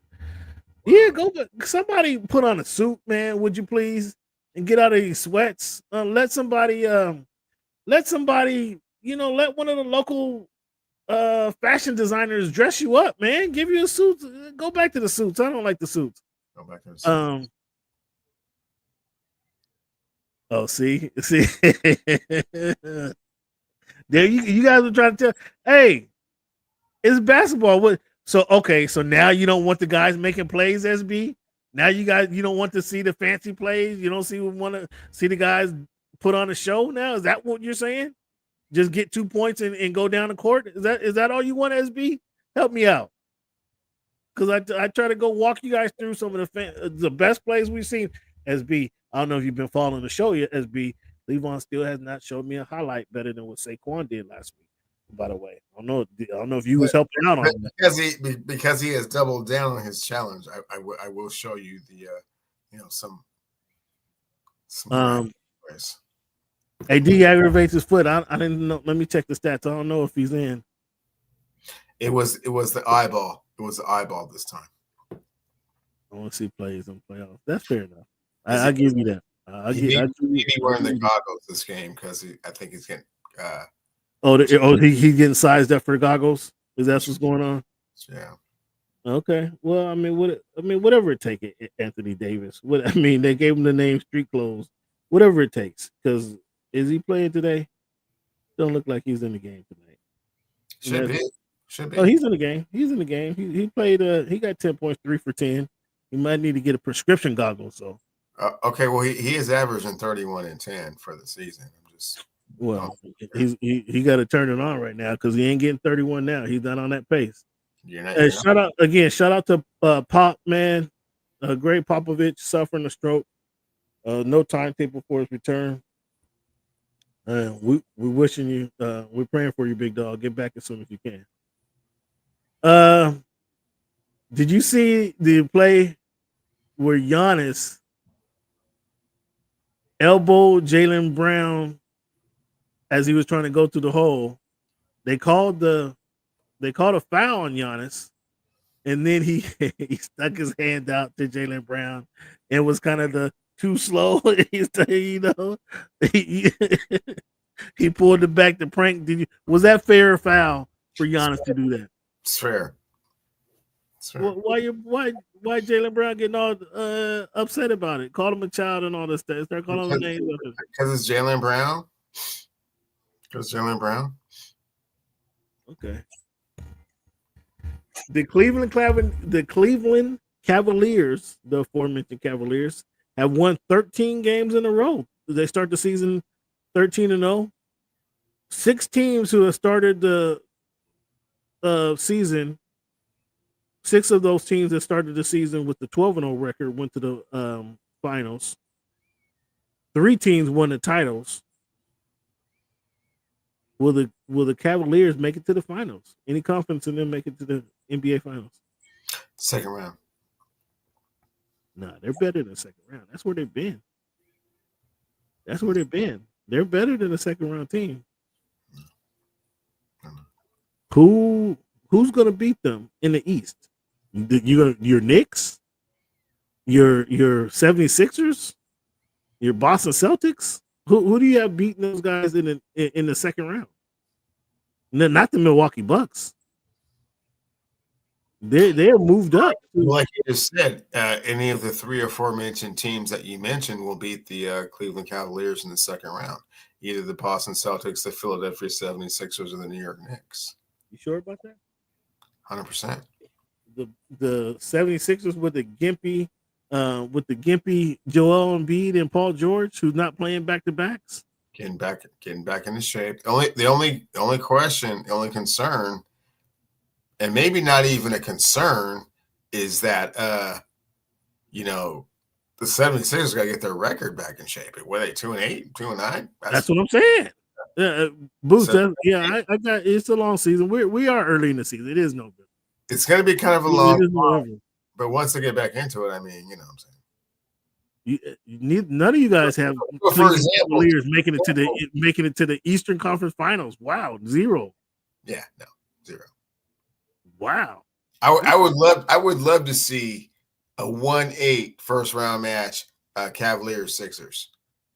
Would love to see that. The Sixers, you got the Sixers coming back and winning the Eastern Conference, having the best record in the Eastern Conference, or coming in at the AC. Cameron, pay attention. Follow. You got them coming in at the AC. Follow the script.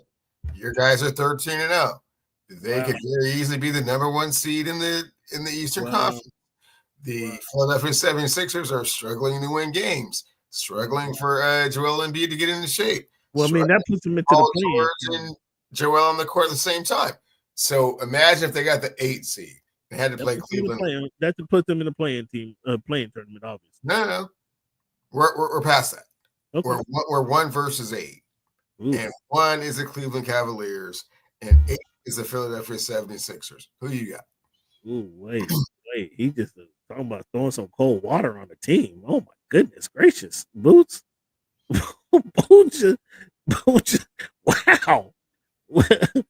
Wow. I mean, gee whiz. Wow, you guys are just coming down on the guys. No, he may not have the Harden gene. He has the Harden gene. Yeah. Woo, you guys are critical on the Cleveland Cavaliers. At what point do you turn the corner? Okay, let me ask you this. Let me ask all of you guys. Let me ask you guys. Let's approach it from this standpoint. What are the Cavaliers missing? A go-to player. That's Donovan Mitchell. Well, then you just have a point. Then you just answered your own question. You guys have so it's all Donovan. They have defense. They have Mobley, who now is being more. They have want to. They have hustle players. They have a deep bench. They have a coach that stays after practice and catches free throws from people.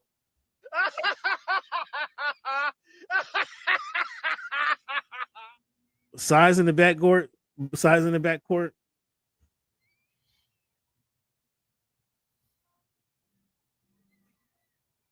That's a fair point.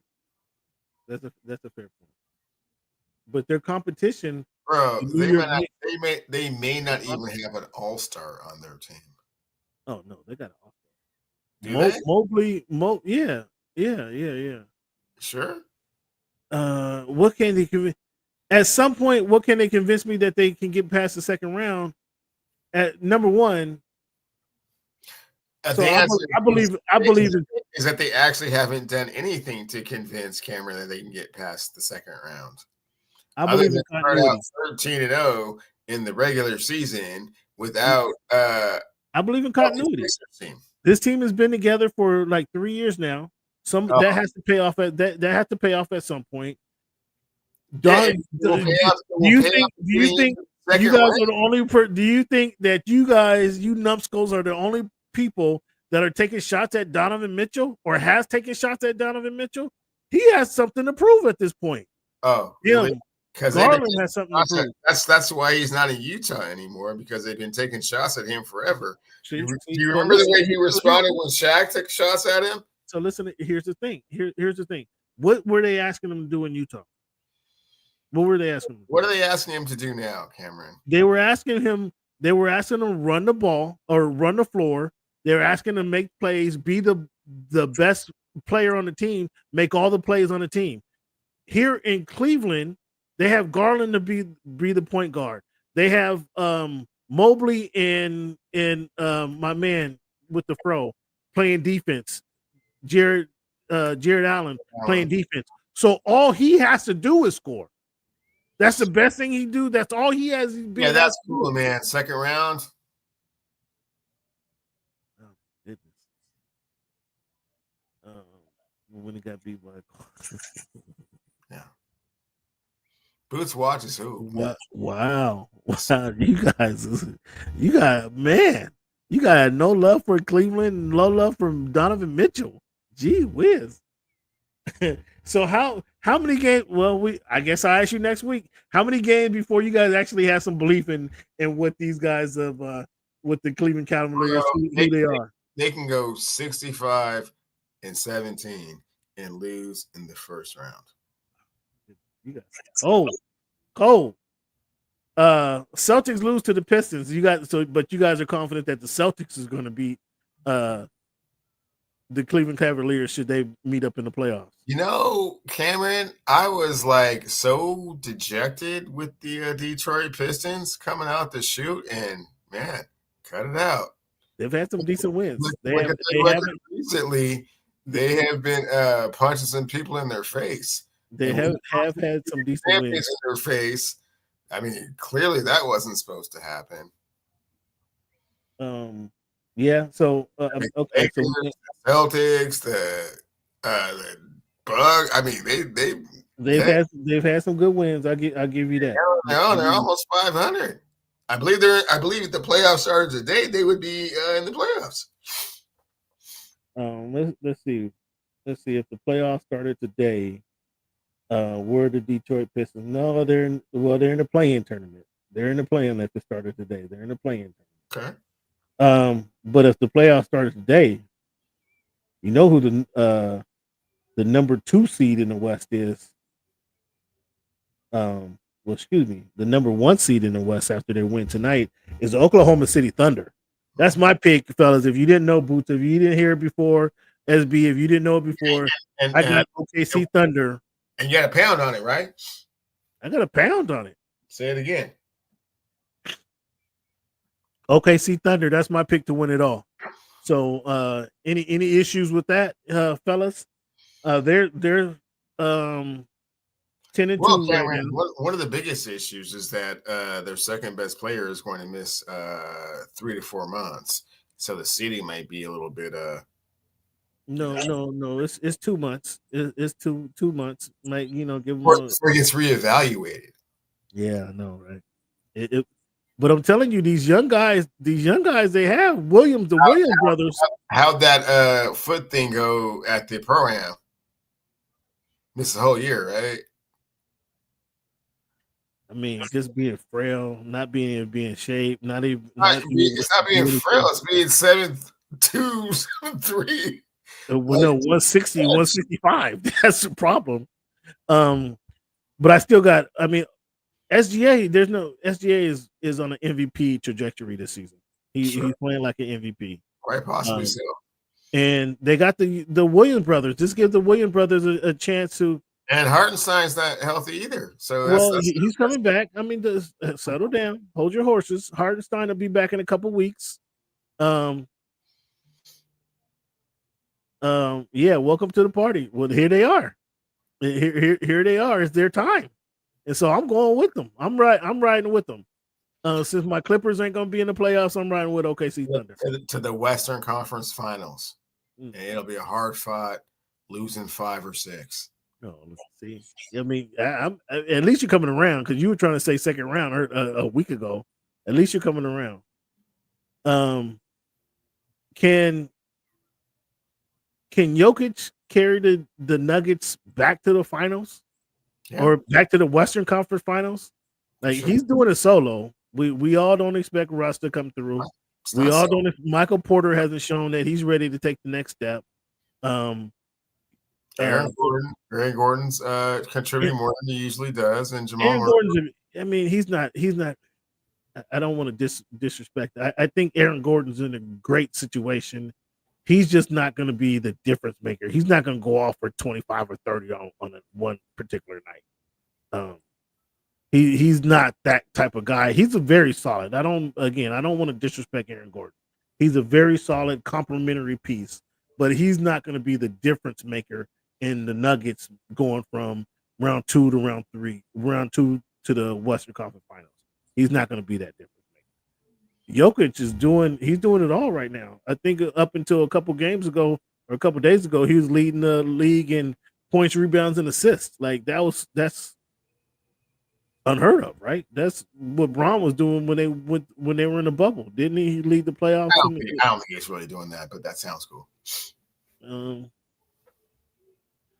Jamal Murray is the key.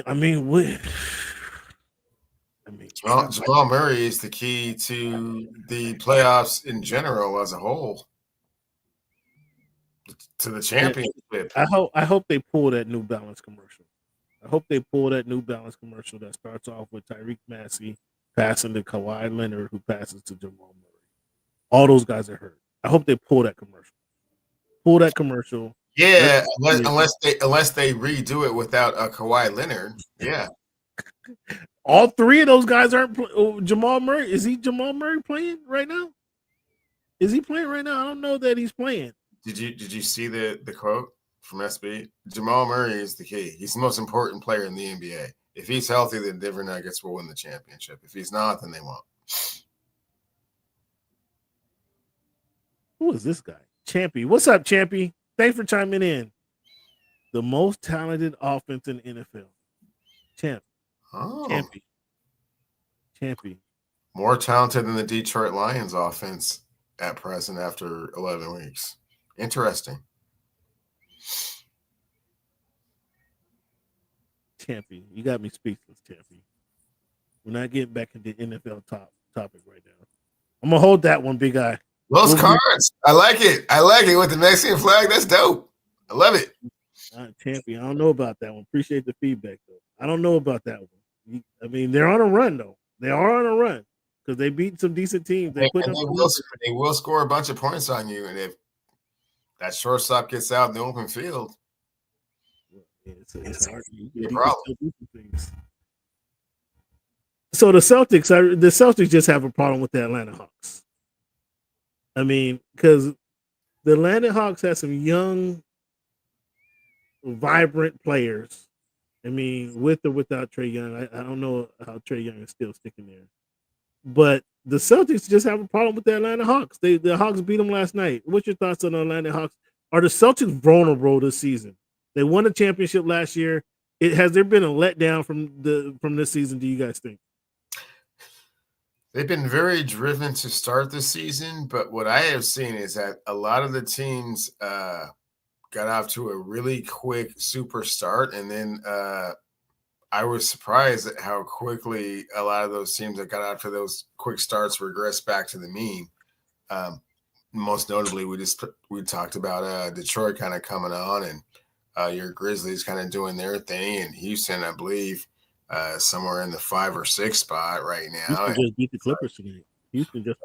Well, that's not a big accomplishment, but I mean, like those type of situations are such that we kind of have to see what's going to happen. It is early to Boots' point. Early. We're 3 weeks into the season. Yeah, about 10% into the season.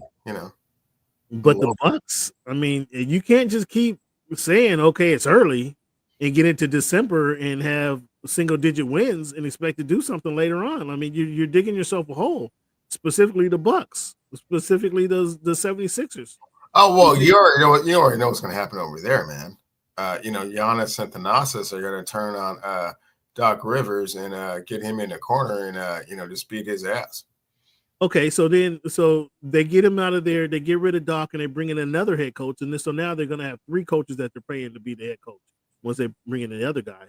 They're going to need they're going to need more time to kind of get that chemistry under wraps, right? To build a chemistry with the new head coach. They're putting them way behind the 8 ball. Well, that's why I always say coaching is not that important in the NBA, Cameron. So. Okay. Well, they got 3 of those guys that you like to talk about, and those 3 guys can't do anything. I had 2. So you're not counting Middleton? No. Okay. Celtics are vulnerable, but still the favorite. Yeah, because the East is weak. I'll give you that. Still no Porzingis. So let's say Porzingis come back in February. Is he going to be ready to contribute immediately? For sure. We're gonna get into the in-season tournament here in a minute, and I'll share my thoughts on that. Spoelstra calls a timeout with no time on the clock. Spoelstra said I was emotional. I was pissed that they gave up a dunk right before that.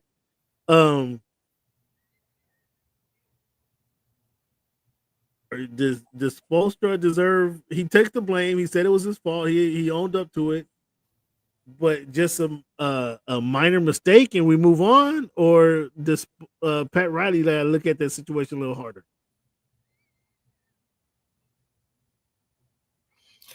It was a mistake. Move on. Okay. Coach, what in the final 6 times? Hey, I'm just asking a question. Like, is it everybody came down on the coach Chris Webber for doing this in college?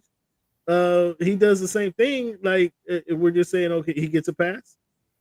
Yes. Okay. championship winning coach. I feel you. What's going on? I mean, the Lakers are on right now. It's 9 minutes to go in this game. It's a 1-point game with them in the Memphis Grizzlies. Snitchy Russell went up for a 3 and missed it. Why didn't they let Bronny travel with the South Bay Lakers? Like the quote I read was, Bronny is not flying United Airlines to travel for the Los Angeles Lakers. Now what, Bronny's too good to fly commercial? Is that what we're doing now? Dude, you're not even averaging 20 points. You're single, how Charles Barkley put it, you're triple single, and now you could say, I'm just staying home. I don't have to travel to road games. Are they doing them a disservice? No. How can you say that, man? How can you say Bronny not traveling with the rest of the team, not having to fly commercial, not having to fly United with the rest of the squad? How conducive is this to team building? 0. But it's not like he's coming. It's not like he's getting over a broken ankle and he's trying to work his way back to the A team. He's on the B team for indefinitely for the foreseeable future. And you're just gonna say, okay, we're paying you what, $4 million a year just to play home games? So he's gonna play 20 home games this year, and that's his season. And whatever games he gets called up when the Lakers are at home, the major league team. Yeah. Look at this. Did he have Jimmy Butler? Jimmy Butler problem. That's way big. What do you do with Jimmy? Do you trade Jimmy? What can you do with Jimmy? Like, Jimmy said he was going to be there. Pat Riley told him, shut up. If you're not playing, you can't say anything. Jimmy's playing now. Well, he did twist his ankle a couple weeks ago. Or last week. I mean, what do you do? What do you do with Jimmy? Is Jimmy on the blocks, SB? Talk to us. Jimmy's not on the blocks, but back to your Bronny thing. Hey, man, he's doing what he's supposed to do, man. He's a prop for the king. No, I mean, no traveling. So LeBron wants him to be home when he comes home. Is that what we're doing? When he gets home from work, he want to see his son. That's what's going on? I mean, what is the point in going out there on the road, man? To play and get better. That's the whole point of him going to the G League, is to get some reps and get better. Right. But when you're saying that, it's you missing the whole point. That's not what's going on here. So essentially, we're just paying your son to make you feel good. That's all we're doing here. Wow. He's pimping the Lakers. He's pimping the Lakers. It's a mutual, mutually beneficial relationship. So when does the biopic come out on with a Spring Hill? When does that come out? Is there a release date, or have they start filming yet, or have they start casting yet? Well, I don't know if you've been watching the starting five. That's been actually pretty cool. That's a Spring. I haven't watched it. I haven't watched the starting five. Yeah, that's pretty. I was on a separate note, Jimmy. I want to know who you want to trade Jimmy for. Who you want to trade? On a separate note, fellas, I just finished watching this Aaron Hernandez story on FX. Have you watched any of that? No, I keep hearing about it. Dominic Foxworth has got some episodes he produced. That was a very good show. It was a very good show. I mean, there's some stuff I wasn't familiar with. Aaron, it was some. I don't know if you guys have seen the Aaron Hernandez special. I just finished it tonight. It was very intriguing. But dude was wild. He was wild. What's your thoughts on the in-season tournament, Cleveland? Before we get to our rankings, man, it's back again. I hate my thoughts again. It hasn't really changed from last week or from last season. I guess I'm a little bit more bought into it this season than I was last year.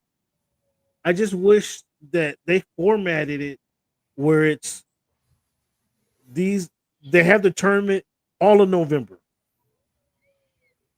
Everybody's in all of November is part of the tournament. Then they play it in that first week in December, like they're already scheduled to play it and have obviously the championship in Vegas. This Tuesday, Thursday. I'm not a big fan of the courts. I think it looks kind of collegey. Come on, guys. I mean, this is a professional league. I'm not a big fan of the courts. I don't know. Have you guys seen a court that you really liked and enjoyed? I haven't seen it. I'm not a big fan of the courts. Have this. Don't stop with this Tuesday, Thursday, this Tuesday, Friday junk. Have it be every game you play in the month and schedule it accordingly so everybody, again, so the schedules even out for the month. But have it be the whole month of November. So we know, I know as a fan, I turn on a basketball game in November, they're playing for the in-season tournament. They're playing for a spot in the tournament. Then the first week of December, those who make the tournament, they play their games. They have the semifinals and the finals in Vegas. That's cool. But that's the way I think they should do this. Cleveland, what's your thoughts on that? I like the suspense. I like the build up. It definitely played itself out last year, and it was much. Well, the Final Four played itself. I'll give you that. The Final Four, once you know, okay, these are the Final Four teams. We have a tournament game. The semifinals on Saturday, then we have the finals on Monday, whatever that schedule was. Yeah, that's cool. But I'm talking about leading up to that. You don't know. I'm assuming this Memphis Grizzlies versus the Lakers that are on right now is because I can see the Lakers on the court is not an in-season tournament game. But I just have it stop with the confusion. Stop with the confusion. Stop being confused, Cameron. When the courts look like that, it's an in-season game. And when they don't, they don't. It's not. Cut it out. I don't know. That's my thoughts on it. I think, again, yes, in December when they have the tournament and they say this is the Final Four teams, yes, you get excited. Yes, this is a tournament game. Okay, we can see, we want to tune in and see what's going down. But this other stuff that's my opinion. So right now, guys, this is how our power rankings are. Cleveland and I rank the top 5 teams in each conference. And if you guys can see that, is that visible to everybody? Is that visible? I got the Thunder, the Suns, the Warriors, the Nuggets, and the Grizzlies as the top 5 teams in the Western Conference. Cleveland, you got the Nuggets. How you have the Nuggets number 1? The Suns, Warriors, Thunder. You got the Thunder at number 4, Cleveland. Explain yourself. So, Cameron, if you notice, the only difference that we have is the Nuggets and the Thunder just lost Chet Holmgren. So, what are we talking about here? Is Chet Holmgren, is he SGA? Is he one of those Williams brothers? No, he's their second best player by far. Well, I don't know. I don't know about that. I don't know. Okay, then we're done here. No more reason to conversate if you don't think Chet Holmgren is their second best player. Well, hey, have you not seen either of the Williams brothers play? Yeah, I've seen both. They're pretty solid. Have you seen Holmgren play? And how tall is he again? One more time. 7 foot what? Yeah, but again, he's 135 pounds. And shoot from where? So I have the Celtics. I don't know if I don't have the Cavaliers number 1 right now. That's a shame on me for not having Cavaliers at the top of the Eastern Conference where they deserve to be. After talking all that, yeah. Shame on me. I should have the Cavaliers. In fact, I need to do a change on that one. I got the Celtics number 1, obviously the defending champs. I'm trying to give some respect to the defending champs. The Magic is showing that they can live a little bit without Paolo. They can live a little bit without Paolo. Yes. The Knicks, I think I got to give some credit to the Heat for being where they are. The Knicks, I mean, Cat's a better fit than I anticipated. I have to be honest. He's fit in better than with the Knicks than I anticipated. It definitely fit in better than Randall is in Minnesota because Minnesota hasn't found their way. So I'm a little surprised by the Knicks actually. But I think the Knicks have chemistry, they have camaraderie. I thought Cat would come in there and kind of mess up some of that chemistry, but he's actually playing good basketball. So I have to give the Knicks some love right there. Cleveland, it looks like you copied off my paper and took everything except you got the Knicks and the Pacers. Well, you got the Pacers in there. Explain how you think Halliburton is the game changer for them? Yeah, they won 7 straight games and currently, I believe, either 4th or 5th in the Eastern Conference, whereas the Heat are calling timeouts they don't have. So,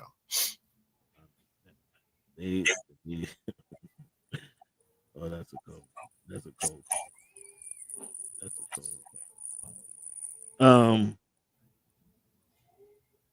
Yeah, the Heat are where are the Heat? They're right now outside the playoffs right now. I mean, I have to give, like I said, I have to give some love to the. So you're definitely projecting after week 3. Yeah, they're not even in the playoffs. So okay. Yeah. It's going over past reputation. That's cool. I tried to be a little bit more, contemporary. You just try to guess what you try to do.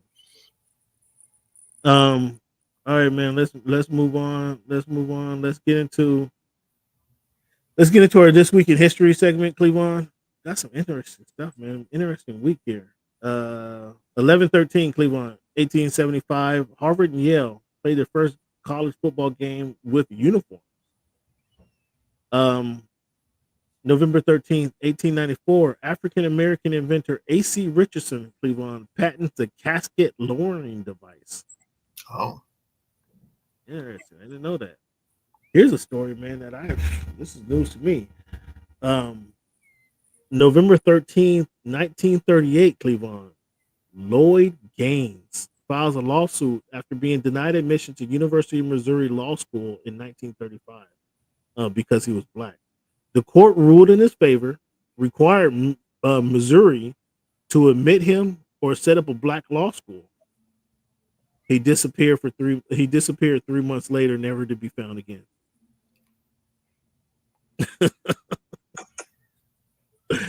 This is in Missouri, bro. That's wild, bro. Have you heard of Lloyd Gaines? I thought I had until you told that story. I was kind of like waiting for it to have a much more positive ending than what you just. So maybe I have clearly a different Lloyd Gaines. Never heard of that before. 11-13-1951, ballerina Janet Collins became the first African American dancer to appear with the Metropolitan Opera Company. November 12, 1977, Ernest Nathan Murrell was elected the first African American mayor of New Orleans, Louisiana. 11-16-2001, I'm gonna butcher this lady's name. Agbani Dorigo was a Nigerian crown Miss World, becoming the first African American to win the title. Have you heard of Agbanani? Have you heard of her? I'm butchering her name. Yeah. Agbani. I'm just gonna move right. Agbani. I mean, she's bad though. You want to know her? You would want to know her for sure. November 17, 2003, John Allen Muhammad, the famous DC sniper, was convicted of shooting dead Dean Myers at a patrol station in Manassas, Virginia in 2022 and murdering at least one other person. Like, that was some stupid stuff. Like, dude, you're hiding in the car, bro. You're laying in the trunk of a car just to shoot at people. Come on, bro. Yeah, and brought your son into the whole thing. Yeah, come on, bro. Like that was lowbrow. November 16, 2004, President George Bush appoints Condoleezza Rice a couple days after her birthday as the first African woman Secretary of State in America. Interesting. November 13, 2017, first Barbie doll to wear a hijab, modeled after Olympic fencer I'm not even gonna pronounce her name. Miss Muhammad unveiled in New York. Were you familiar with that? Yeah. Never, not even familiar with that movie.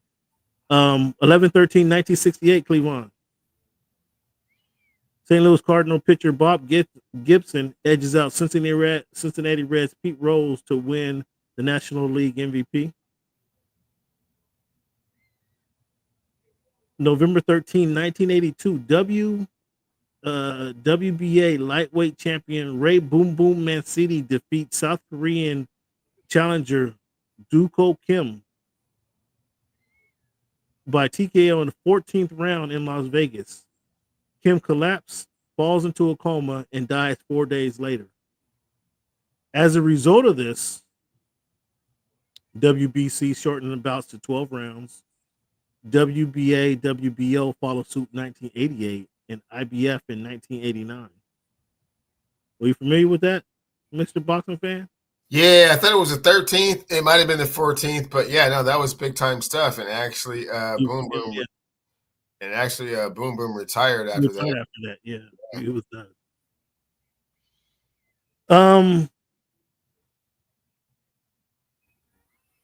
Cleveland, November 13, 1979.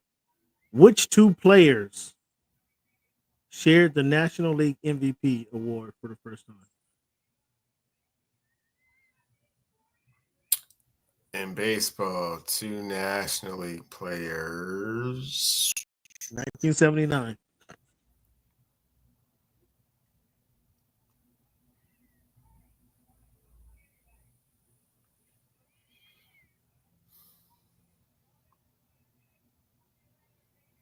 You want some help? One was Give me some teams. Give me teams. Pirates and Cardinals.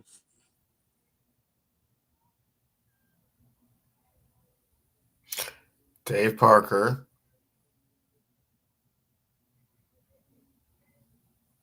For the Pirates. Willie Stargell for the Pirates. Willie Stargell. For the Cardinals. Bruce Sutter. No, Keith Hernandez. Oh, I didn't know Keith Hernandez played for the Cardinals. Yeah, he won that World Series in '82, and then went to the Mets after that. Yeah, I just knew him as a TV star with the Mets.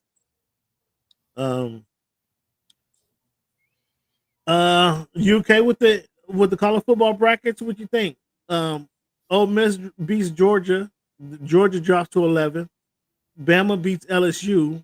LSU moves to 9th, or Bama moves to 9th, excuse me. Georgia Tech upset the Miami Hurricanes, who then dropped from 4 to 12. Are you good with the way this is broken down? Love it. It's so fluid at the end of the season. You know, wins and losses. It's always going to come down to the votes. It's just more teams to vote on. We touched on it earlier. The Colorado Buffaloes are now 7-2. You don't have them making the playoffs. No. Well, who they're going to lose to now? They're going to lose. Not 100% sure. I haven't looked at their upcoming schedule, but I don't think that they'll make the top 12. You done ruled them out already, huh? Colorado. They play Utah this week. They're number 17. Let me see who they got left. They got Utah, Kansas, and Oklahoma State. They can't win those 3 games. I don't think even they win all 3 of those games that they'll make the top 12, but that's just me. At 10-2, you don't think Colorado has enough cachet to get into the playoff top 12 teams? No, but I think the caveat is that they play in one of those divisions that gets kind of like the automatic thingy. So they're in so they have a conference championship. They're in one of the Power Fives. Huh? Are they in one of the Power Fives? I don't remember. Aren't they in the Big 12, the Big 10, or whatever it's called? They're not like the WAC, the MEAC. They're okay. Maybe the Big 12. Okay, so what we got? Yeah. I mean, they'll probably have a conference championship, I would suspect. SEC, the ACC, the Big 12. They're the Big 10, the Big what Michigan and Ohio State and all them. No, they're not. Not in that one. They're in the other one. They're not in that conference, but they're in that same league, aren't they? They play USC. They play West Coast teams. No. They didn't migrate into the Big 10. No, cut it out, man. Are you sure? I'm 100% sure. They play like TCU's and Baylor's and Texas Tech's and Oklahoma State. They play Nebraska. They Baylor. Nebraska's not a conference game. That's not a conference game. Anyways, moving right along. Before you get too carried away with yourself, no, I don't think it's going to make the Big 12 or the 12 that go into the thing. No. Interesting. I thought they played in with the what you call it? The Utah Utes head coach fined $40,000 for his complaint on the refs. No, that was last week. FSU filed both coordinators. You good with that? Like they're clearing the path for Dion to bring his coaching staff down there. Dylan Gabriel breaks Case Keenum's NCAA touchdown record. Is something or nothing? Nothing. Wow. The Hoosiers win 10 straight. Something or nothing? That's something. USC put on probation again for on and off field coaching activities. Apparently, they're only allowed 6 coaches. They had 8 coaches. They got fined or whatever. When do you start paying attention to college basketball? Usually after New Year's.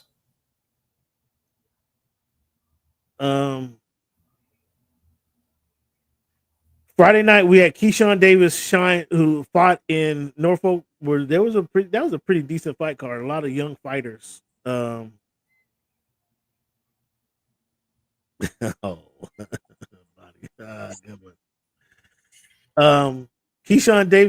Davis shines tonight. Shines when he fought in Norfolk on Friday night. I know you didn't watch that fight. Then he calls out Tank Davis after the fight. So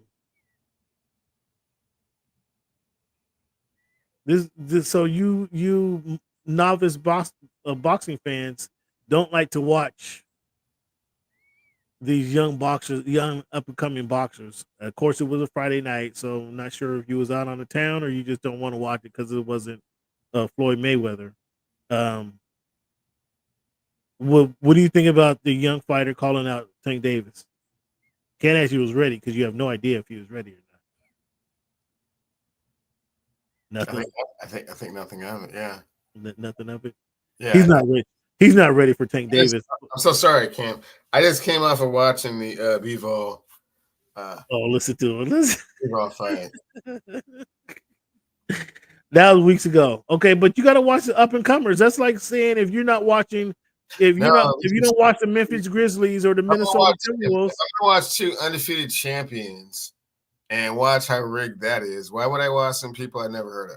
What do you mean rigged? You thought the Bivol fight was rigged? Yeah. Oh my goodness. So Boots in it. Did you see Boots over the weekend? Boots went the distance with Karan. No, Cameron. After watching that rigged fight in Saudi Arabia, I haven't watched a boxing match ever since. That was like what, 3 weeks ago, a month ago we watched, or we talked about it. Rigged. He said rigged. It wasn't rigged, but yeah, it was rigged. Jake Paul takes on Mike Tyson on Friday night. Are you gonna watch? I don't want to, but I probably will. I really don't want to watch that, but I probably will. What do you got? I got the Lord, hopefully.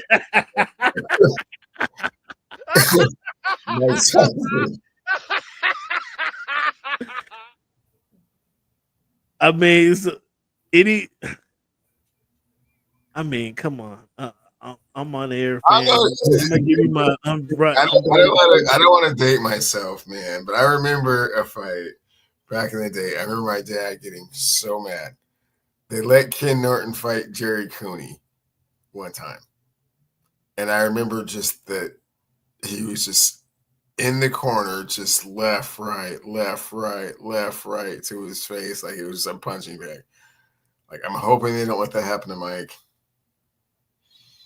I really am. It's an 8-round fight. Mike got to do his work inside 3 rounds. If the longer it goes, the more this is going to favor Jake Paul. So if Mike don't get rid of him. See, look at you trying to strategize it, man. Just for real. If you don't get rid of him, and then here's another thing. So everybody has seen tapes of Mike Tyson training, hitting the dude with the, with the body protectors and hitting the glove. But those clips are like 3 or 4 seconds long, right? They're not 3 minutes long. You don't see him in the ring banging away for 2.5 minutes. You see him banging away for 6-7 seconds. That ain't gonna get it done, man. The dude is 58 years old, man, fighting a 27-year-old. I like Mike just as much. I like Mike just as much as everybody else. He's 58 years old. Look at you, man. Look at you. Like, just listen to what you're talking. You look like when you were a teenager. Exactly. 7th. That was a long time ago, Cleveland. Yeah. He was dominating the boxing world in the 80s. So put it like this. You wouldn't jump in the ring with Jake Paul. And we're like 7-8 years younger than Mike Tyson. My point exactly. Yeah. You get where I'm saying. You get what I'm saying now. I get what you're saying. You come around. I'm hoping. Mike is not super normal. He's not superhuman. He might have been superhuman. I'm hoping it's not a Drago against Creed kind of thing, man. I really am. Well, it's not gonna be that. Jake Paul. Let's not give too much credit to Jake Paul. It's not gonna be Drago, but I see nothing but problem for Mike. I'm scared to admit it. I'm seeing nothing but problem for Jake. I'm interested in what you guys have to say. On the same fight card, we got Katie Taylor and Manor Serrano fighting a rematch for another belt. What do you guys think? What do you think about that one? Not familiar with those two. I'll be perfectly honest with you. Okay, women boxers. SB, how old was Foreman though? SB, how old was Foreman? That's a good point, but Foreman was 50. 18 years younger. He was 50, but Michael Moore stood. I think he was 50. Michael Moore stood right in front of him. He couldn't. Cleveland want to call it fixed. He couldn't be more.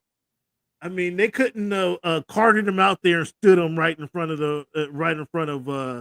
No, man, that one went 12. He knocked him out in the 12th round. That's gangster. You know what I'm saying? Foreman was in there for 12 rounds. And that was a champion. That was a heavyweight champion. This is completely, totally different. This is Jake Paul. And he's 58. He could have been more handpicked for Foreman. He wasn't moving. He wasn't dipping. Come on, man. Get out of here with all that, man. He wasn't. You lost all your boxing panache right there. All your boxing cachet. What? Because he couldn't have been more handpicked? That wasn't a good fight for Foreman? That was an excellent fight for Foreman. The dude wasn't moving. He stood right there and let Foreman just go whack at him. Well, he didn't. Foreman was getting his ass kicked until the 12th round. I don't know. You never watched that fight, clearly. Yeah, I did watch the fight. No, you didn't. If Foreman I might have to go turn it on just because. Go back and turn it on. It's the 12th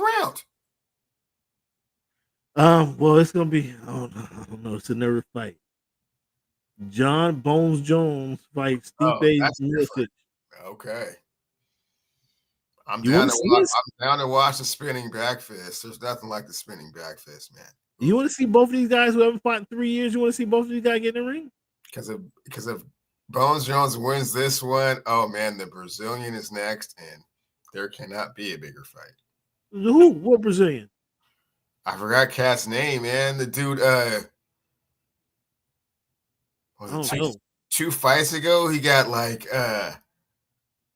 kicked below the belt and waved the ref off like, no, I'm cool.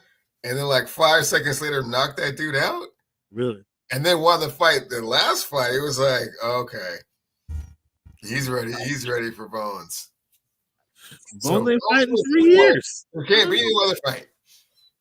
Okay. There can't be no other fight than them two. That one will be like, ooh, I might have to go down to wherever they're doing that one at. That one would be crazy. If the fight actually happens, Mike must win. Okay. Okay. Man, I'm so scared to watch that. I'm scared like watching. Okay. I'm so scared to watch this fight. It's such a must-watch fight, but like God, nothing good can come of this, man. Nothing. Now, Cleveland, you were taking shots at Coco Gauff during the summertime. It was. She won the WTA in Saudi Arabia. Does this count? Super impressive. Okay. He comes off as he was taking shots at her. The Cincinnati Reds host a 14-hour visitation service for Pete Rose fans, and that was pretty cool with Cincinnati. I mean, a little late, obviously, posthumously, but that was pretty cool of them. What's your thoughts on that? Without question, the biggest sports hero in the history of that city. So yeah, do it right. What should we call the A's this season? I mean, they've been playing. What should we call the A's? Do you call them? They don't want to go by the Sacramento A's. They're not the Oakland A's. No, they're just calling themselves the A's. That's it. They don't have no. So on the record, what are they on the list? It just says the A's. You know how when you're doing we hear them on the sports shows like, oh, and the A's lost. Yeah. You don't even say the stack A's. I mean, wow. Oh, the A's and the A's. That's going to be all season long. So did you hear the Mariners plan to offer Juan Soto some car wash money, 5 years, $60 million with some incentives to reach up to $80 million? Like, yeah, that's like trying to go to the Mercedes-Benz dealership and saying with the bag of quarters in your hand. Come on, man. What the just makes us look even more low budget, than right. Thank you. Right. At least you don't even have to throw an offer that's gonna blow them away. You guys come there with some chump change. Like he's gonna make that. Like that again. That's car wash money. That's money they find in the car wash. Yeah, less than my Nike endorsement. That's weird. Okay. Yeah. First the Foul Boys break up, then Nate Robinson gets knocked out. That's gonna be a shot. I swear to goodness. I don't know if you saw the Nate knockout, but that was a meme for 3 weeks after him laying there in sleep. That was the concern in Snoop's voice, man, was enough to make me be like, wow. I mean, because Snoop wasn't really a boxing fan. It was like Snoop wasn't really. He hadn't seen a bunch of knockouts, right? He wasn't even. You want to see a knockout like that? I mean, unless you've been watching boxing forever, that was a cold one, man. Cleveland, we watched the dude get carried out of the ring. You was there. Weren't you at the fight? Yeah, but I'm just saying. I got carried out the ring in a stretcher. But we're boxing fans. I'm talking like a regular fan to see that. That's the point I'm saying. Snoop hadn't seen a bunch of knockouts, I'm sure. But the good one, SB. I mean, yeah. Hey, we all gonna have to check in and see the guys check with us next week. What is it? The Tampa Tropicana Field won't be ready after the hurricane hit the city. Their stadium won't be ready till 2026. Cleveland, what were the stadium debacles? What other stadium debacles have we seen? Like, obviously the Superdome was damaged by Hurricane Katrina, right? That took a couple years to rebuild. The basketball team had to move to OKC for a season or two. The Vikings roof collapsed because it was due to snow on the building, which was kind of like, come on now. What other stadium debacles have you seen? That you recall? Can't really think of any. I'm assuming that there was probably some damage to Pro Player Stadium. It may have been Joe Robbie at the time. I was down in Miami in '94 after Andrew, and that was pretty devastating. So maybe that one. I'm sure some of those other like. Wait. When they stopped the World Series, was there damage to the World Series to the stadium? Were they able to? I know they stopped the game obviously because of the earthquake. It's hard to say. Able to play in the stadium? No, I don't think so because then they stopped that game, but then they played the next game, and then it moved to the other stadium, to the other site. Yeah, I mean they were both in the Bay Area because it was the Bay Area series. Yeah, it was the San Francisco. I thought. Yeah, it was San Francisco against Oakland, but so I think they played the game in San Francisco and then went back to Oakland. So I don't think either one of them had such structural damage that they couldn't play the game. Yeah, I just remember that. I was trying to think. I couldn't think of anything other than the Vikings. Well, Superdome, obviously, but outside of the Superdome, other than the Vikings stadium collapsing, the roof collapsing because of the snow. Detroit, they just tore that stadium down. They moved. I couldn't think of anything. Well, fans, thank you again for tuning into the Voice of the Fans podcast. This has been week 316 of the podcast. Let's give Cleveland a round of applause. That's what I meant. Let's give Cleveland a round of applause. Thanks, SB, Crappy, Champy, Bootzilla, for chiming in. Daniel Barry, thank you for chiming in. Give yourselves a round of applause for being a part of the show. Thank you guys for your commentary. Boots, long time. Come back and see us, Boots. Stick around, big fella. Fans, we like to end the show with the quote. Obviously, we had a numbers game at the beginning of the show. We do our This Week in History, try to educate you guys on some stuff. This is some of the stuff I'm kind of familiar with, and I just trying to touch up on the notes.